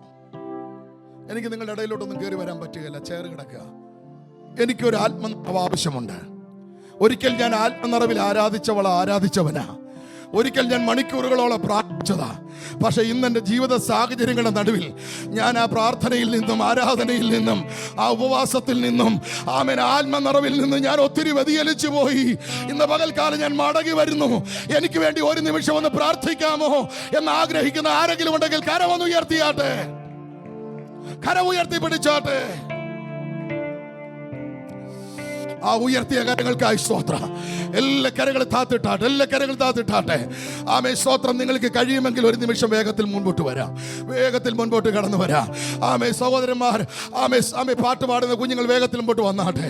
ആമേൻ അല്പസമയം നമുക്ക് ആത്മാവിൽ ആരാധിക്കണം. എനിക്കറിയാം ഇന്ന് തിരുമേശയുണ്ട്, ആമേ സമയം ഒട്ടുമില്ലെന്ന് എനിക്കറിയാം. പക്ഷേ ആത്മാവ് ഇങ്ങനെ നിയോഗം തരുന്നു. ദർശനമുള്ള അഭിഷക്തൻ അതിനെനിക്ക് സ്വാതന്ത്ര്യം തന്നിരിക്കുകയാ. ആമേൻ ഇന്ന് പകൽക്കാല പരിശുദ്ധാത്മാവ് ഈ ഹോളിനകത്ത് വ്യാപരിക്കുന്നത് ഞാൻ കാണുന്നു. എല്ലാ ദൈവമക്കളും അല്പം സ്തോത്രം ചെയ്താട്ടെ, എല്ലാവരും സ്തോത്രം ചെയ്താട്ടെ. ആര് കാഴ്ചക്കാരായി നിൽക്കരുത്, ആര് കാഴ്ചക്കാരായി നിൽക്കും. പ്ലീസ് ശ്രദ്ധിച്ച് ഒരു നിമിഷം. നമ്മൾ പാട്ട് പാടാറുണ്ട്, കൈകൊട്ടി പാടാൻ നമുക്ക് പറഞ്ഞേ ഏറെ ഉറക്കെ പറ. കൈ കെട്ടി പാടാൻ എന്തെങ്കിലും കാരണമുണ്ടോ? നിങ്ങളുടെ ആ കൈ കെട്ടുന്ന ആ ബന്ധനം ഇന്ന് അഴിയട്ടെ.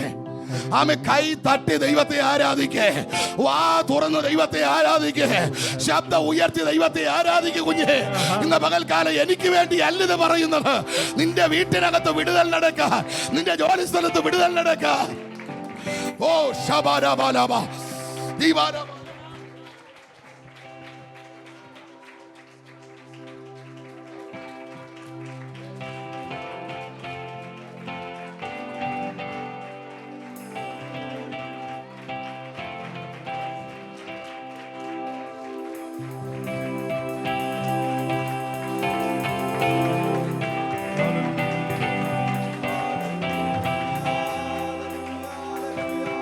പ്രാർത്ഥിക്കാം, ആത്മാവിൽ ആരാധിക്കാം കർത്തനെ. വല്ലവൻ അവൻ വല്ലവൻ. ഹല്ലേലൂയ. പ്രാർത്ഥിക്കാം, ആത്മാവിൽ ആരാധിക്കാം കർത്തനെ. വല്ലവൻ അവൻ വല്ലവൻ. വിടുതലെന്നും പ്രാപിക്കാം, വിടുതലെന്നും പ്രാപിക്കാം. ആരാധിക്കുമ്പോൾ വിടുതൽ, ആരാധിക്കുമ്പോൾ സൗഖ്യം, ആരാധിക്കുമ്പോൾ വിടുതൽ.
ദൈവാലോചനയിലൂടെ തൻ്റെ അഭിഷക്തനെ പരിശുദ്ധാത്മാവ് ശക്തമായി ഉപയോഗിച്ചു. നമുക്കും സഭയ്ക്ക് ഒന്നാകെ ഒരു ബ്ലെസ്സിങ് ആകത്തക്ക നിലയിൽ കർത്താവിൻ്റെ ആത്മാവ് ശക്തിയോടെ ഇടപെട്ടതിനായി വിശുദ്ധകരങ്ങൾ ഉയർത്തി കർത്താവിന് സ്തോത്രം ചെയ്യാം. ഹല്ലേലൂയ, ഹല്ലേലൂയ, ഹല്ലേലൂയ.